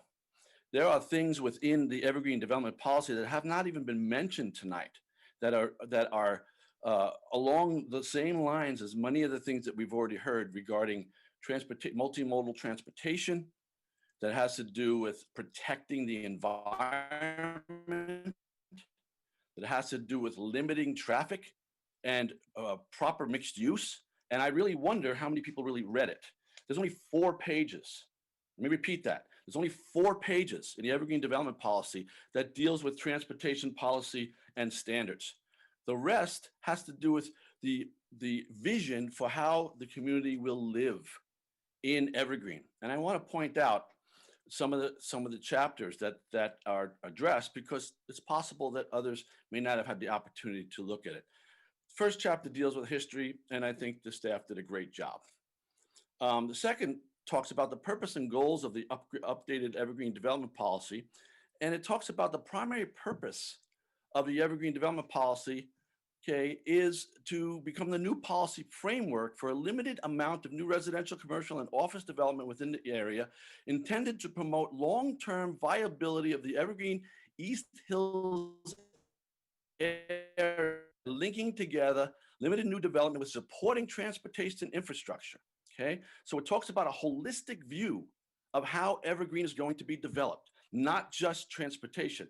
And it specifically was put together by our former council member, Dave Cortese, so there would not be piecemeal development. And also so that there would be fees to pay for the amenities and for the infrastructure improvements that were necessary. So for the people who say, oh, just get rid of the Evergreen East Hills development policy and replace it with VMT, it's like saying, let's replace a grocery store with an Apple. Okay, it's such a small piece. Okay, I have no problem with VMT. I have no problem with the ability to move forward with a new process and policy for dealing with transportation. I do have a problem with throwing the baby out with the bathwater. Okay, it's really important that we understand that land use, transportation, infrastructure, and implementation are huge pieces. And even more important is to look at the chapters at the end, the appendices. Okay, and to really understand what it is that it was asking for. Okay, so if you look at Appendix A, let me get down there myself. Okay. Appendix A talks about guiding principles for land use and transportation planning in the Evergreen. There are 6 guiding principles. Okay, guiding principle and key outcome number 1. The new development should follow sustainability principles of equity, environment, and economic development. There is so much work that's been put into this policy over that to throw it all away and replace it with just simply VMT is getting rid of way more than you need to. So I am going to make a substitute motion that we approve the VMT policy and replace Section 4 of the Evergreen Development Policy, which is transportation policy and standards, because that's what we're talking about tonight is transportation. And to Eric's point, we're going to spend $600 million to go 2 miles on light rail. It's going to remove lanes of traffic out of Capitol Expressway, which is going to increase the greenhouse gases from cars that are going to wait on Capitol Expressway to get to either 680 or to 101. To Wilson's point, okay, when you make a fix in one area, it ripples down, it impacts other neighborhoods. That is 100% true. And by getting rid of those lanes in Capitol Expressway is going to cripple the other arterials throughout Evergreen.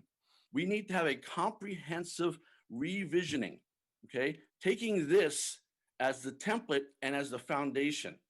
So what I'm asking is that substitute motion is to approve, number 1, the traffic infrastructure improvements as recommended by staff, number 1. And number 2 is to incorporate VMT into the Evergreen East Hills development policy. Second by Bonnie. May I ask for a clarification, Jim? Certainly. The transportation impact fees that we have in place right now are based on level of service. So as part of your motion, would those be retired and instead the VMT-based framework would exist?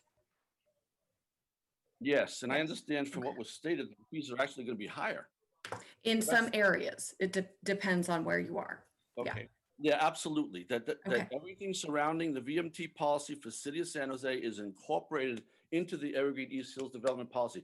It would be a shame to lose all of the work done over 7 years by dozens of stakeholders. And those stakeholders included churches and schools and businesses and landowners. Okay? It wasn't just 1 or 2 NIMBYs.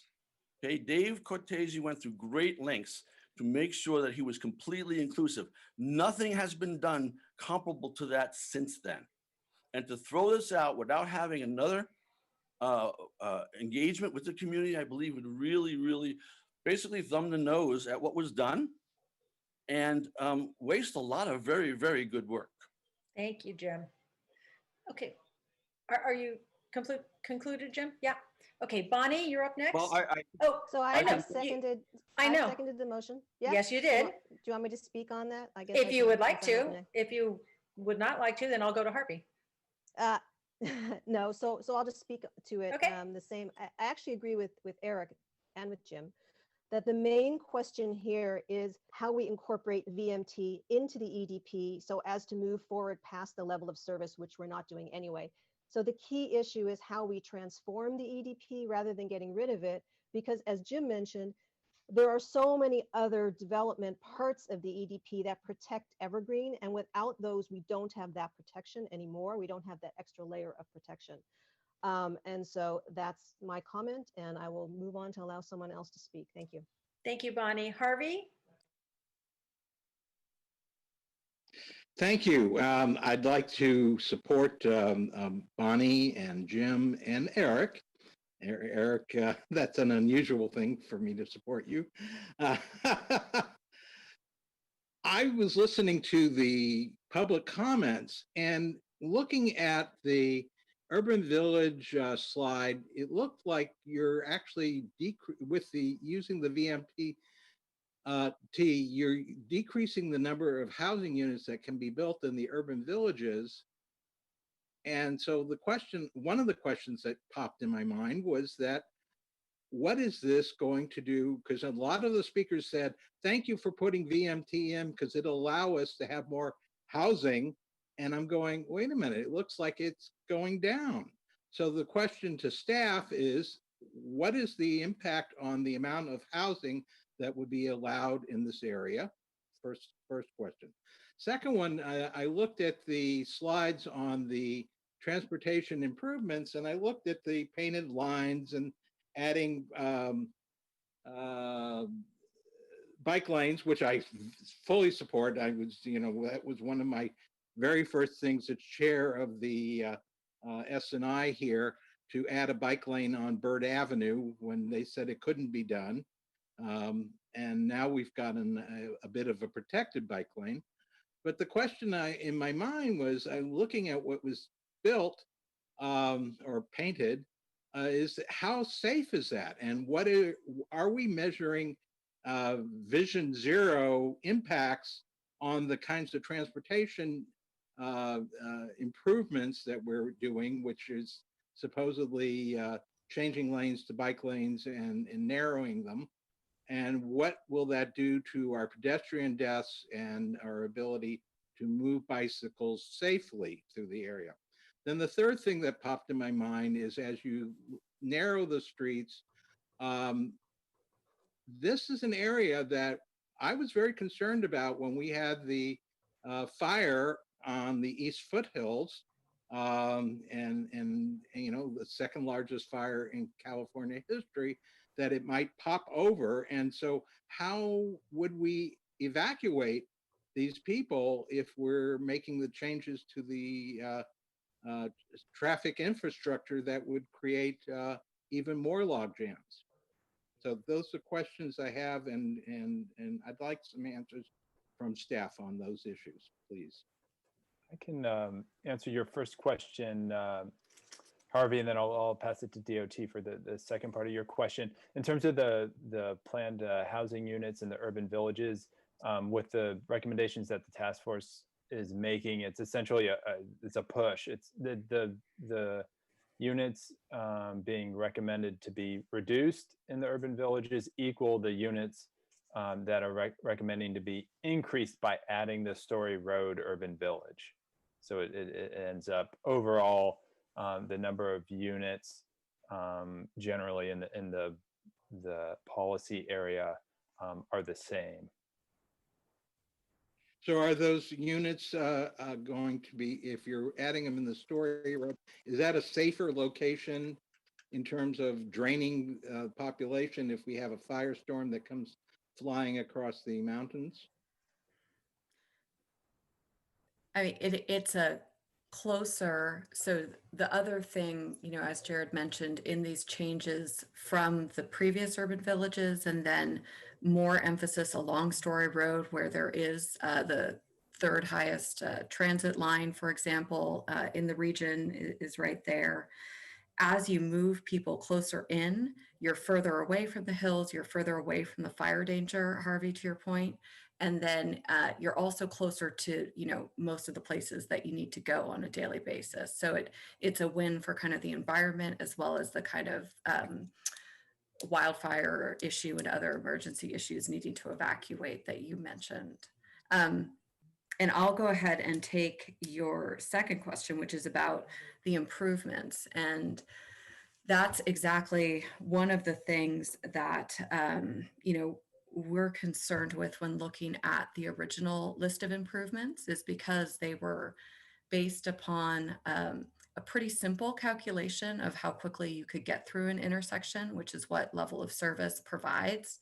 The types of improvements were really about widening roadways overall, adding a right turn pocket, adding a left turn pocket, adding a through lane in some cases. And in many cases, we didn't find them as meaningful as the improvements that we tried to do, especially since we became a Vision Zero city a few years ago, trying to add more protection, like you mentioned, and the bike plan that we adopted as a city in October really prioritizes physical protection between people who are biking, and then of course also from the sidewalk for people walking, et cetera. So moving to complete the remaining projects, the 11 high priority that Wilson mentioned, those all have also been kind of brought up to our policy standards of today with Vision Zero as much as possible, while also achieving the policy goals that they were aimed at around intersection improvements. And then moving forward with the vehicle miles traveled policy, if we do see development, it will be conditioned either to mitigate VMT, or, as we've discussed, if it has very, very high VMT, to have this fee structure that actually those fees go directly into improvements that make our roadways safer. So in terms of studying these whatever developments come along, are we using Vision Zero metrics as one of the criteria, or do we need to add that in? Do I need to add that in as a recommendation? We do look at Vision Zero statistics, and our Vision Zero team does do part of our new development review for all projects. That's the criteria you actually act on. Just because you look at it doesn't mean that we actually. Yeah. It's a good point, Harvey. We have so the VMT policy is part of Council Policy 5-1, which we enacted a couple of years ago, as Eric said. One of the associated pieces of it is a more focused local transportation analysis, and explicit within that are pedestrian safety, bicyclist safety, and safety overall. So we do have that as our explicit, what we measure and what we ask people to address when we find issues. So yes, we have it. I don't need to add that as another friendly amendment. It's already in policy 5-1, so I think you can just, it's good. Thank you. Yeah. Thank you very much. Bob Levy, you're up next. All right, thank you, Madam Chair. I have some of the same concerns that we've heard from our other committee members. But one thing I'm really not clear of is how the development pool plays out in this. There's only 139 units left in the residential development pool on the current plan.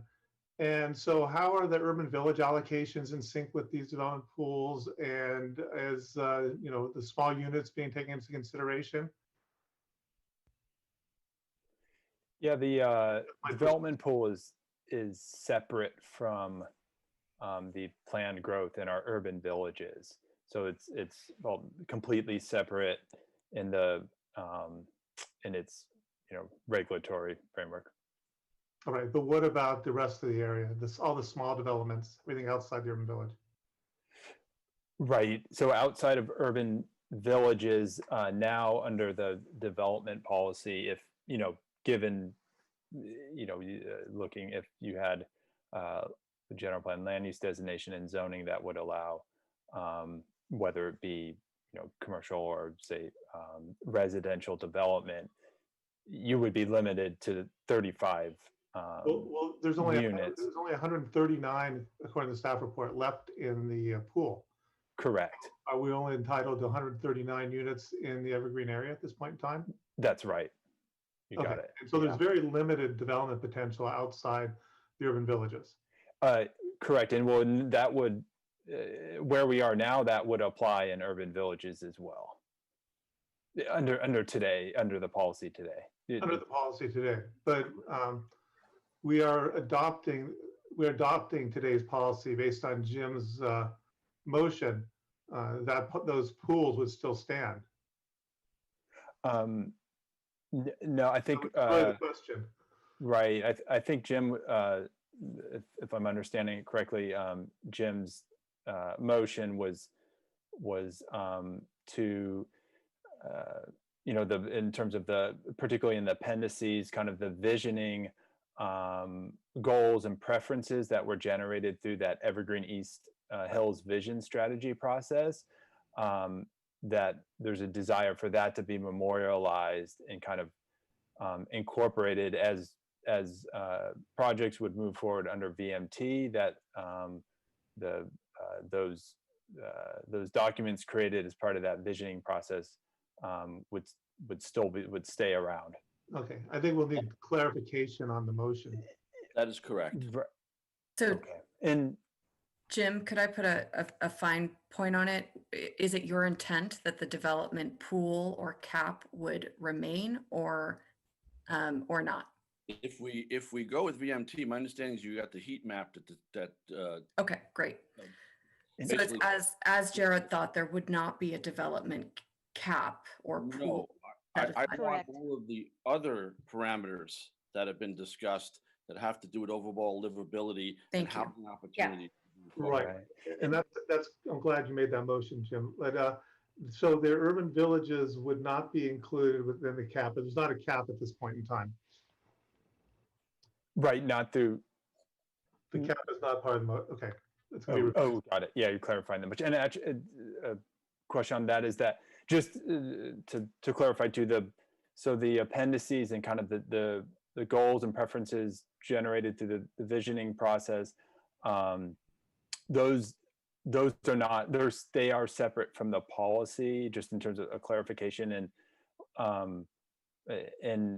and so they kind of serve as guidelines for development projects as they move forward today, but they're not specifically used in terms of like development standards for the evaluation of consistency with the policy. They are separate from the policy, but understanding Jim's making sure, just want to make sure staff that we understand his intent, and that makes sense to memorialize that, given the work and all the community engagement that was done as that process, is somehow that still gets memorialized and doesn't just go away. And so just want to make sure we're clear on. Great. Yeah, I'm glad to hear that, like especially the class 2 and class 4 bike lanes that are were part of that. Next question was concerning the transportation improvements and how, there was 20 of them in the original plan, and we still 15 of them left to go. And you were prioritizing 11 of them, and there seems to be a very small pool of money to even do 11. So since we've pretty much built out the original plan and we only did a fraction of the transportation improvements, how comfortable we are that we're going to be able to get the rest of the transportation improvements in, at least prioritized 11, because it does seem like a small pool of money. The consultant report attached to the memo does compare the estimated costs updated for today for those 11 remaining improvements, and estimates that we will be able to carry those out with the funding at hand. That's good. Well, I hope those class 2 and class 4 bike lanes are included in there. Then the final thing I want to say is I think everybody's pretty clear that things are moving fast, and the old plan really doesn't, although there's excellent parts to it, we need to move forward. And there's some significant changes in the near future. Reed Hillview, long-term impacts of COVID, the light rail line to downtown and BART, the impacts of AB 68, the dwelling units, and so accessory dwelling units. So, I'm wondering if what we really need to do is sort of put a stake in the ground and say we need to do a new master plan here. Maybe it should be included within the next 4-year review cycle or in advance of the next 4-year review cycle. But there's just too many changes to, say that this is working now. It seems a little bit of a Band-Aid to me. And I think we need to do a step back. Great, thank you. I see our city attorney's office representative, Vera Todorov, with her hand raised. Vera, do you want to weigh in on something now? No, I was just going to comment that I'm glad that Mr. Zito corrected or clarified that he wasn't wanting to transfer caps on development into any new policy consideration, because in particular, that is now unlawful with regard to residential development. So if we were to adopt a new policy, we could not have a cap on residential development. Thank you, Vera. Actually, it's very helpful. Thank you very much. Bob, You're welcome. Thank you. Are you concluded? Oh, yes, it's someone else's turn. Thank you so much. No, appreciate that. Ray and then Juan. Thank you. First of all, I just wanted to thank staff for their work on this item, which is very complicated and multifaceted. I see we have multiple departments represented here today, and I know the work and time that you all put into this is time, hours and hours and hours, and always appreciate your presentations and the great work of everyone on this important policy. And I have to say, I do think it is time for our community to move past outdated policies like the Evergreen East Hills policy and move more towards VMT policies that support transit, bicycle, and pedestrian mobility improvements while also providing a clear and critical path to the development of new 100% affordable housing. We need to look to how we can do more as a community and make things easier, not harder, as we're trying to increase residential development and commercial use. So I think this is an opportunity area for our community. I think the residents of East San Jose and Evergreen deserve more in their community, and I think this is a great step to go. Thank you, everyone. Thank you very much. Juan and then Sam. I'm looking for clarification first, and then I have a couple of questions. So if I understand correctly, there are 2 staff recommendations. I'll just note this in case it matters. I noticed that in the memo, they're reversed from on the presentation. So I don't know whether to refer to them as 1 or 2. And you may want to identify that. And so it would be good if later on we understood whether the motion applies to both, or if we're only limiting it to 1, which would be the VMT motion. And so then, having said that, then my questions, and let me know if this isn't the right time to ask, are related to the delivery of transportation improvements. And is it okay to speak to that at this time? Okay. And so then, as I looked at the prioritization, and we saw that 4 were completed, and I think 11 high priority, 4 were not. And as I understand, we will have light rail to Eastridge. It's a long time coming, and I know that that's something the community supports. So I'm looking for clarification because 2 of the improvements that are not deemed high priority are number 8 and number 9. Both are near Quimby Road. And Quimby is the other side of Eastridge Mall, where there will be a light rail station, right?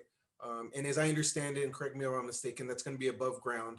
So it won't impact the lanes. It'll be above the ground. And so I'm trying to figure out why 2 of the low priority improvements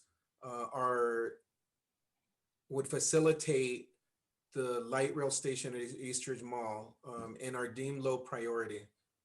That's a great question. I'm going to have Wilson pull up the precise original improvement at those 2 locations. But one quick clarification before that is that the planned Eastridge to BART regional connector line that is hopefully going under construction next year is elevated. It's elevated across Story Road, but then it does actually land at Eastridge. So it is on the ground by that point. I just heard a slightly different one from the first for the framing. So I want to make that really clear. It does come to ground by Eastridge.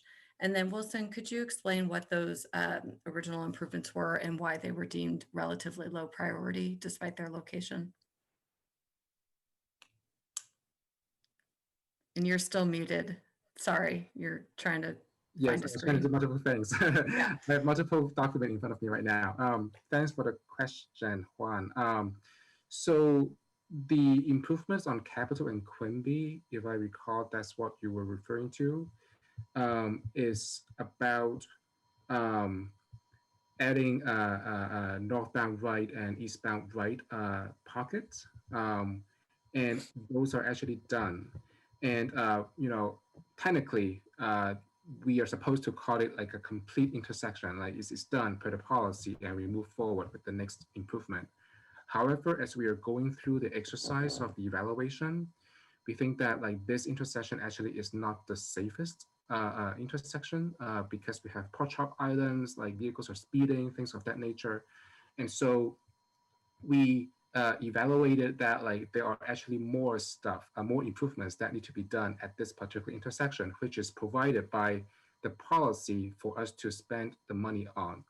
And so we have identified it per the engineering report that the removal of the pork chop islands would be fundable, like based on the limited budget that we have. It will be funded through the remaining roughly $10 million that we have collected or about to be collecting. And unfortunately, we cannot do more than that. Obviously, there are actually more improvements that that we can do rather than just removing the pork chop islands themselves or alone. And in terms of the priority, since we have already, like part of the consideration is really about like this intersection is technically done. And then there are other improvements, other locations that we have never addressed per the policy. And so if we are going to go back to the what we call the completed intersection, there's some consideration about like we may want to prioritize the other improvements first before spending the remaining budget on the improvements that the policy said we are done, but we identified that there are actually more stuff that can be done. So based on that consideration, the limited budget, and the importance or the urgencies that we need to address on the other locations that we have never done before, that's how we came up with that prioritization. Okay, and then just a follow-up question and then one more question. And so then I noticed that some of the higher priorities, or at least two, are near to the foothills and where there's really not much traffic. So just to confirm, city staff believe that number 8 and 9, the ones near Quimby, are lower priority based on what you just said, than a couple that are up near the hills with little traffic. I just want to make sure.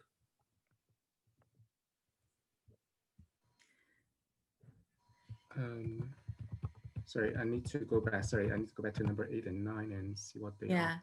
And while Wilson does, just in case, I know maybe not everybody, maybe everybody knows what a pork chop is, but maybe they don't. So I think one of the things that Wilson was explaining is that the original improvements, level of service oriented, adding right turn, dedicated right turn pockets, the pork chop is that area that allows you to make a free right with only slowing down without really stopping and then looking for pedestrians, et cetera. So those rights exist, but as Wilson said, we saw that, the needs, perhaps especially with more density coming in and with light rail coming in, it's not a safe enough place, especially for people to walk across that intersection, for us to feel like it was truly completed. But again, don't want to spend money twice in the same place before ever getting to other portions of the area. And so kind of that's why it's a secondary. Hopefully we will have the funding to make additional changes, et cetera. But also, Wilson is looking at the specific ones. I don't want to misspeak on that, but I think, some of the other areas we've seen and heard seen with our statistics and heard from the community a lot about speeding, even in the lower traffic parts of the area. So things like traffic control, whether that's traffic circles or signals, like in some ways those address also really pressing safety and community needs, even in relatively lower traffic portions of the community. Thank you. Thank you, Jess. And can I clarify, Juan, are you referring to intersection number 9, which is Quimby and Scottsdale? I did see 8 and 9 were very near to Quimby and Capitol Expressway. Mm-hmm. Yeah, the improvements identified per the engineer's report is improving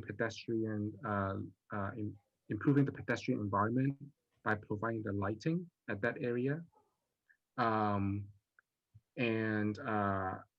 Yeah, basically it's about improving the lighting for pedestrian at Everdale and Scottsdale pedestrian path, Aborn and West Grove, which is kind of near to that intersection, and basically, yeah, the general area near that intersection, we will improve the pedestrian lighting in that area. Okay, and so my intent was to get a better understanding of one of the recommendations because I didn't know if both were combined in the purposes of the motions heard earlier. And if not, I wanted to understand if the delivery of transportation improvements was consistent with facilitating use of the light rail, because again, it's a long time coming and thank goodness it's coming.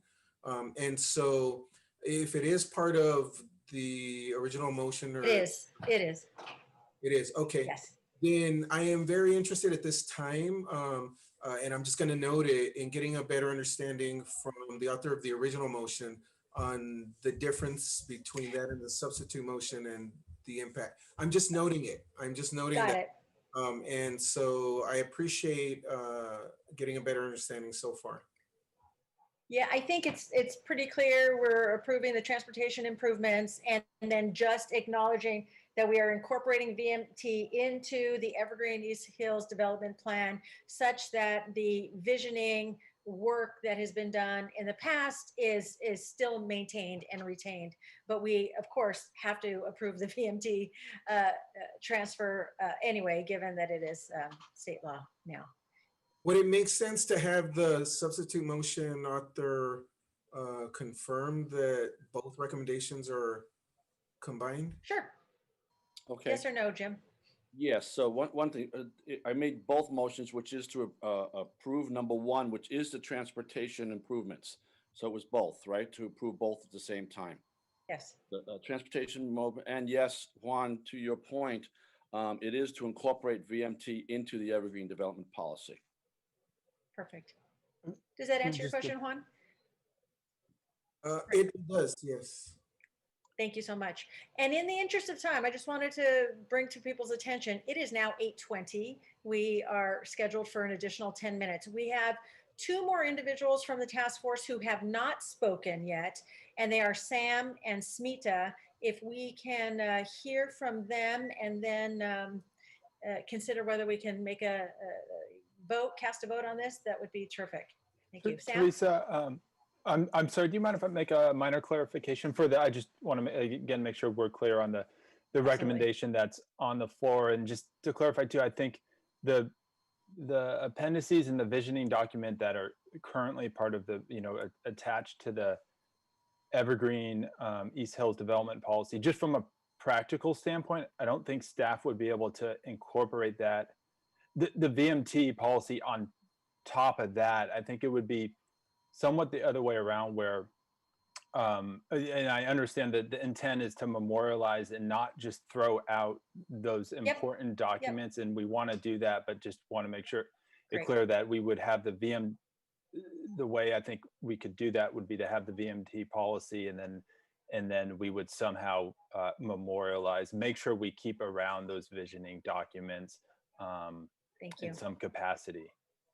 Great. Well, my intent is that the visioning appendices are referred to when projects coming before planning for Evergreen, right? So I hear what you're saying, Jared. I realize that, you're fitting a square peg in a round hole somehow, but the purpose of memorializing them isn't just to say, yeah, we have them sitting on the shelf somewhere. It's to apply them to the extent possible.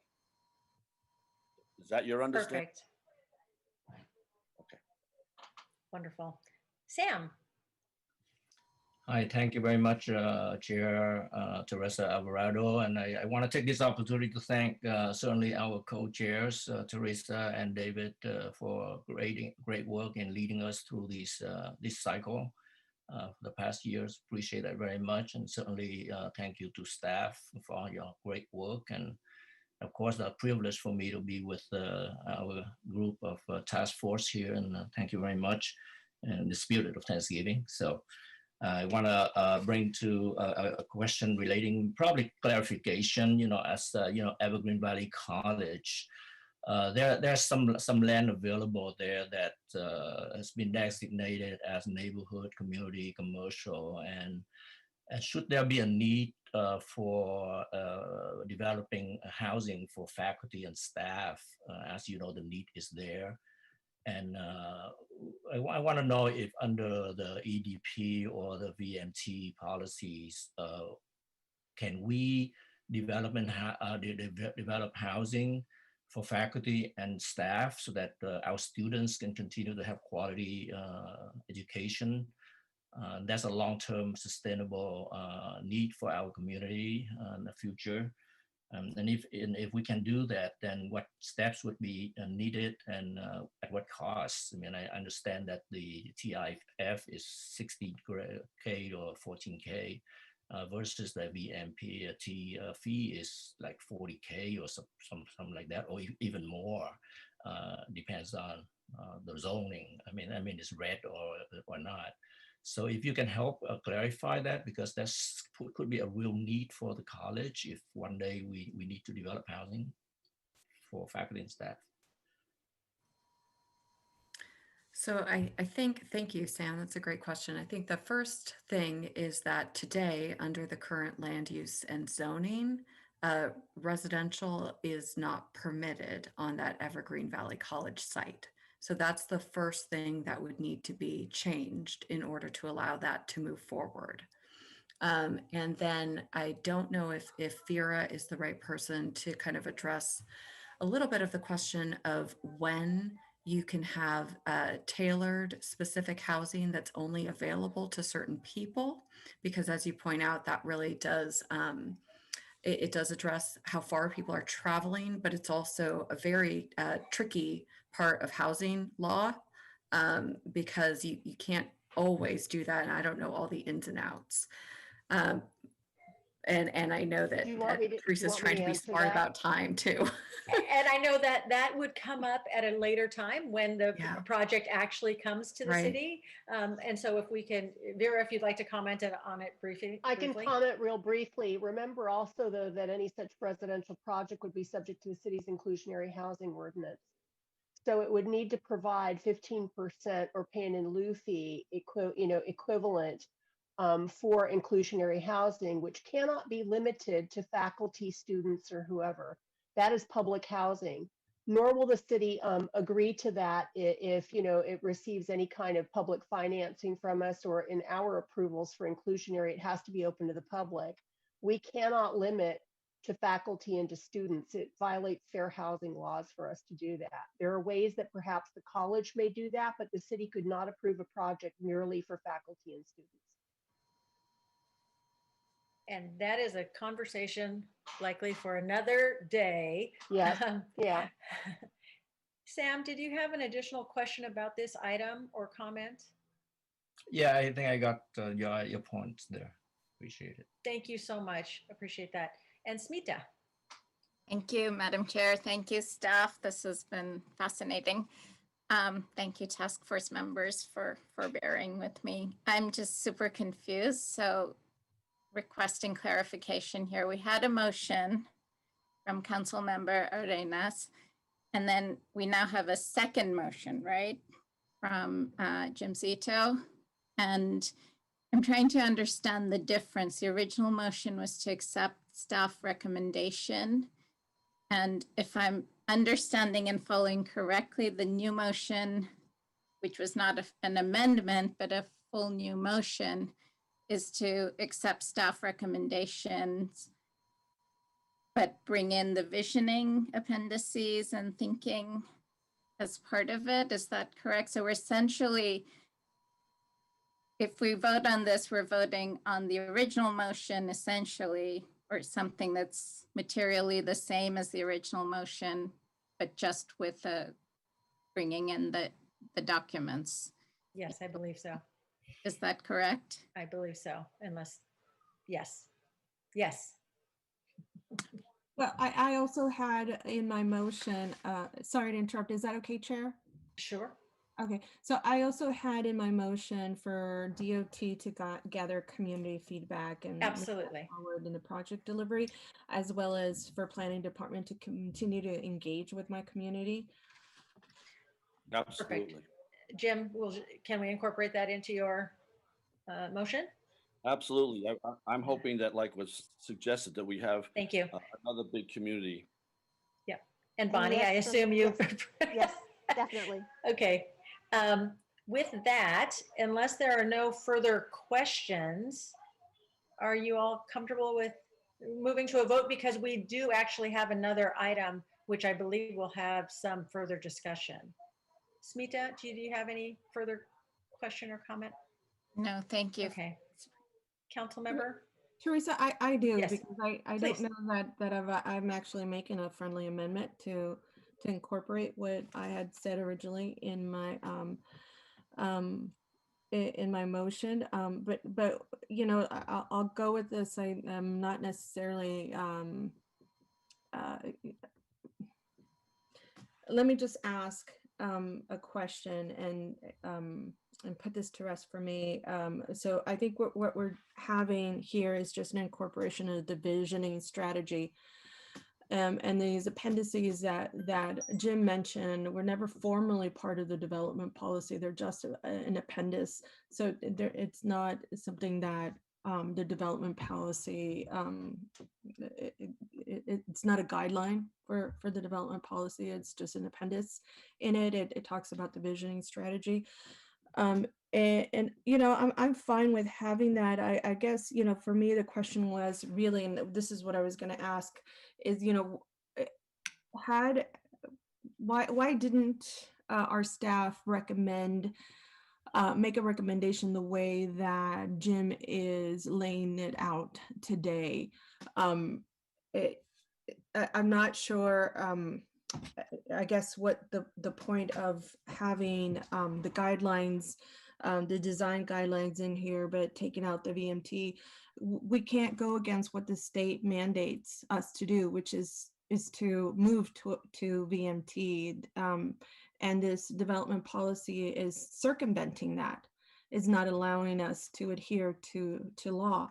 Also, the state doesn't allow us to have moratoriums on the development of residential.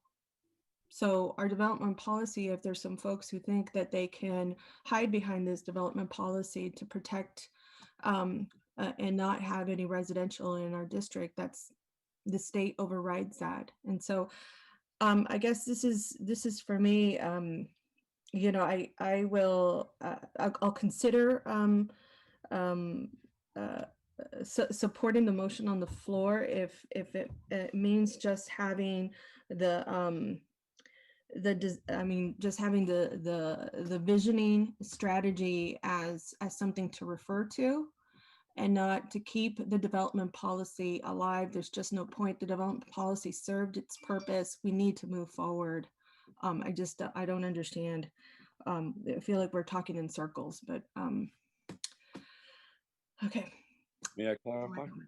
Yes, please. Okay, so I completely understand that by law, we have to move to VMT. I also understand, and Vera verified, that we can't put caps on residential development. So that obviously cannot be part of any policy going forward. My concern was that the appendices and the key outcomes that were outlined in the Evergreen development policy took 7 years to develop. And those concepts will remain with any projects that come forward when they're being considered under the VMT. So, Yep. I think we're basically, clear. it's what Jared said. It's what Jared said. Wonderful. All right, well, how about we move to a vote on this item? All those in favor of the motion, as it has been repeated, please vote on the on your panel here, panelist item. I cannot vote because I am a host, but I am voting yes for staff.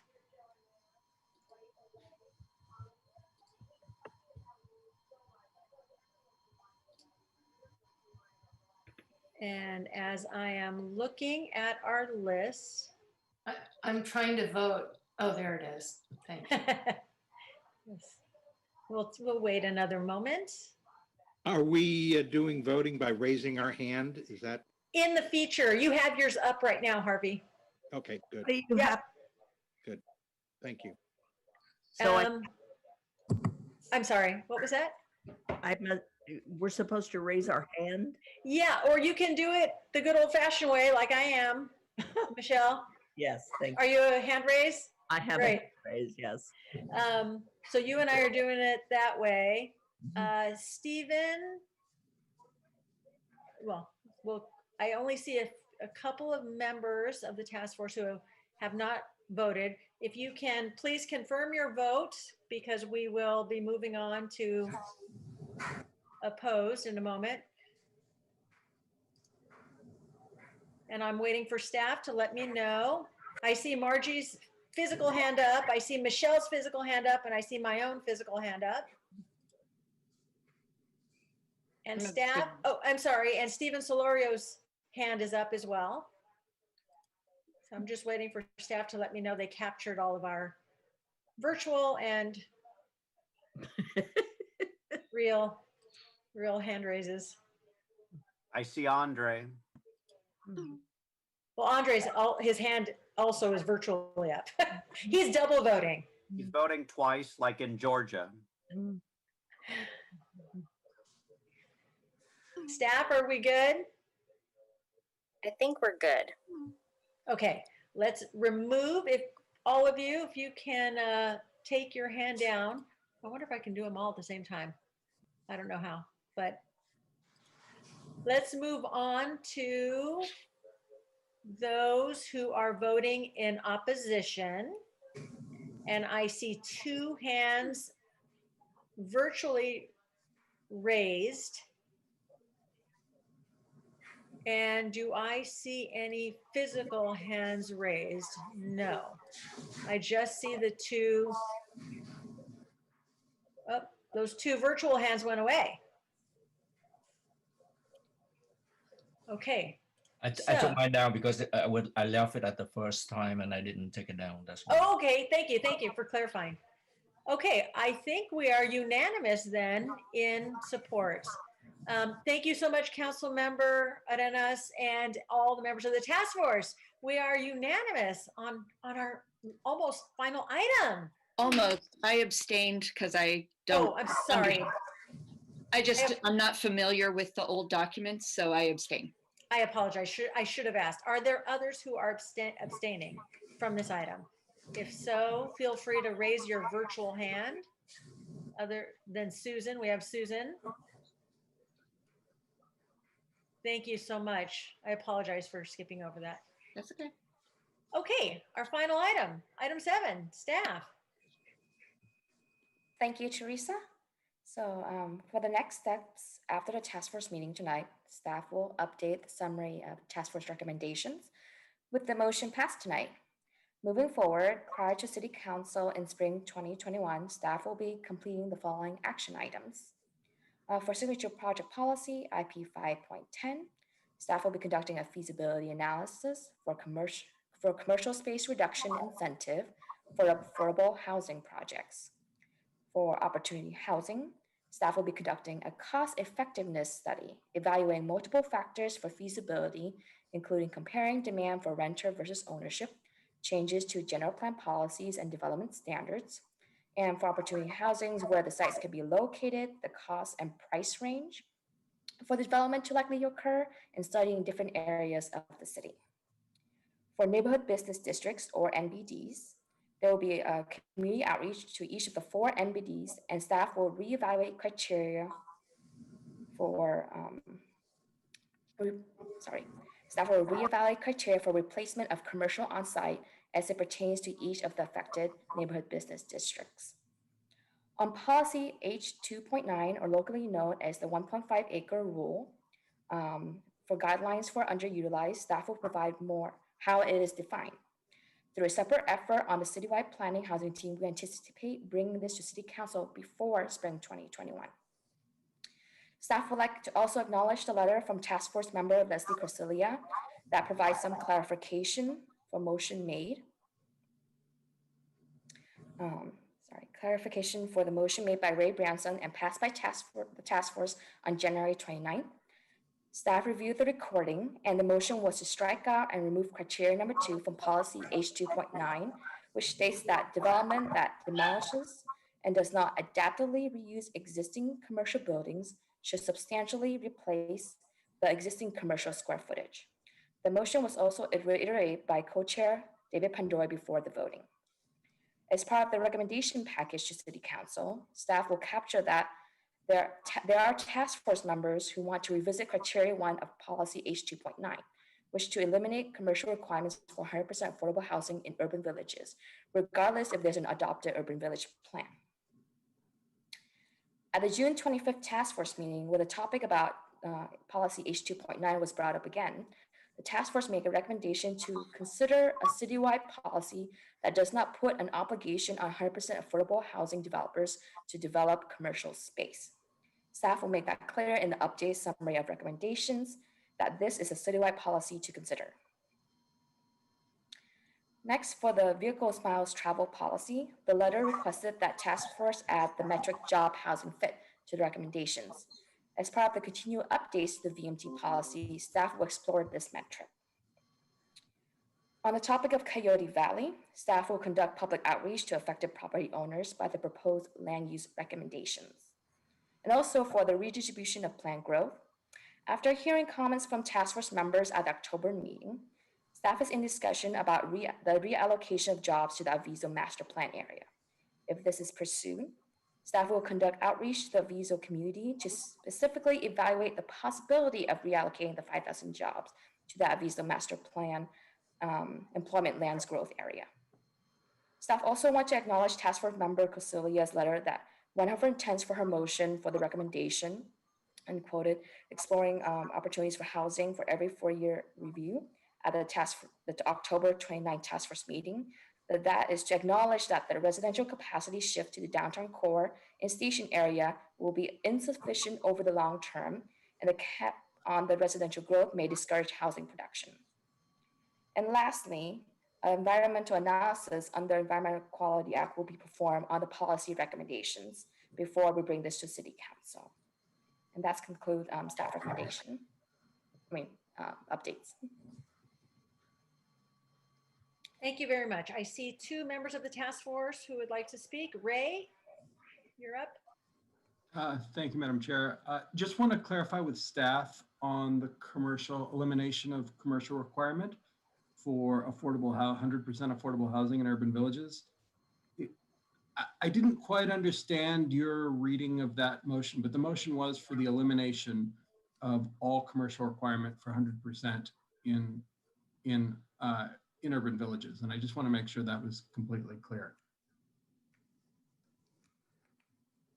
That's correct. Right, we captured that on the June 25th meeting. There was the discussion focused on the policy H-2.9, but so the task force made a recommendation to eliminate the commercial requirements for that policy, but then in addition to that recommendation specific to the policy, there was also I believe the item that the addition to the motion that you added, Ray, that was to consider a citywide policy that would eliminate the requirement for 100% for commercial for 100% affordable housing projects, basically citywide. So that would extend to urban villages. Great, perfect. Thank you very Thank much, you. Jared. Appreciate it. Thank you. Kevin? Yeah, I just had a similar question and comment as Ray. It was just my recollection that both times this came up, it was just very clear that the intent almost unanimously of the task force was that we wanted to see commercial requirements removed from affordable housing developments, 100% affordable housing developments.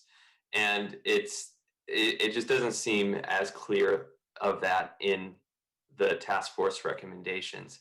And, I'm curious if it could be clarified on page 4 of the recommendations for the January 30th meeting. Much like there's a very clear statement, on the one that says the task force recommends to staff to eliminate urban village horizons. It's very clear. And then the vote down under the affordable housing one for 100% affordable housing. Can it just clearly state the task force recommends the removal of 100% of commercial requirements in affordable housing developments, as opposed to, all of the text there? Because I think I think there needs to be just a clear statement to council of what the overwhelming intent was of the task force. Sure, that shouldn't be a problem. We can make those updates. Thank you so much, staff. Jim? Yeah, thank you. To that point, I seem to remember that vote very clearly because it happened at the very end of a very long meeting, and it was, for lack of a better word, a little bit rushed. And my understanding was that, yes, the motion did pass. I might have been the only person to vote against it. I thought there was some others that spoke against it too, because of the understanding that to have high density affordable housing with no amenities is only going to force people out into cars, etc. And so the thought was after that was that would be looked into. Now, the vote is what the vote is. I'm not trying to dispute that. I'm trying to say that I believe that there was also a comment made that staff would look into the aspect of amenities or services for those, how they would be provided for those particular high density affordable housing units.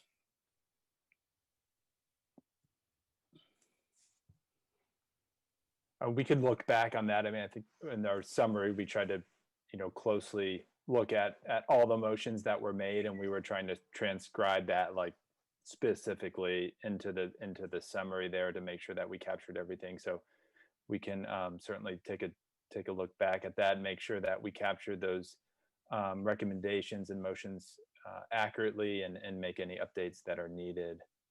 We have recordings, right? We do. Correct. Yeah. Thank So you. We can dig and look back at that. Bonnie? Yeah, I just have a quick question. Are these the only action items prior to the council meeting? Because it seems like for everything that we discussed, there were a whole variety of action items. That's correct. These are them. This looks very sparse compared to the conversations that we had. So these are the only ones that you're exploring. Thank you. Correct. These were the action items that came out of the various recommendations. Great. Right. Thank you. Which yeah. It felt like more, maybe. Harvey, did you have a comment? Yes, I do. Under opportunity housing, the action item is to do a cost effectiveness study before it goes to council. Is that correct? Or is it, because when we were talking about it, we're opening the door to do a large study of the whole issue over the next couple of years. So I'm confused. Because frankly, if this is the only study that will be done, I want to make sure that we look at the infrastructure in existing neighborhoods to see if it will support the additional housing. For example, in my neighborhood, the sewer system backs up all the time and we can't really support large scale redevelopment of single family houses throughout the neighborhood. So I want to make sure that we have some mechanism that we can look at the infrastructure that would support these additional units. Yeah, good question, Harvey. Yeah, so there were a whole host of action items related to opportunity housing. Most of them would come after council makes a decision on whether this was a concept that they want to continue to pursue. The cost effectiveness study was the one action item that was recommended, and Steph recommended that we would do prior to this, the kind of policy framework going to council in spring. But then if city council, once they consider that, if they direct us to keep working on the policy concept, we would undertake all those, handful of different action items. That's very helpful. Thank you. Yeah, that is a helpful summary, Jared. Really appreciate that. Okay, well, this is a recap item. It's not an action item. It's an informational item. So we are concluded with our agenda. I really want to just acknowledge one person on our task force whose birthday is today, and she's here with us, Mariel Caballero. Happy birthday, Mariel. I believe she now has, yeah, happy birthday. And of course, I want to thank my co-chair, David Pandori, for helping to share the load this year. And thank you to staff. This was QLON's first effort at a general plan process, and she did an amazing job, and all the staff did an incredible job to help us adjust to the virtual world. And I think it worked out really well. Thank you all for your participation over the last several months. I mean, it's been terrific. Of course, this will be kept informed about when this goes to council, when this package goes to council. But until then, wishing you all happy holidays. Thank you for everything. Happy Thanksgiving, everyone. Stay well. Thanks, everyone.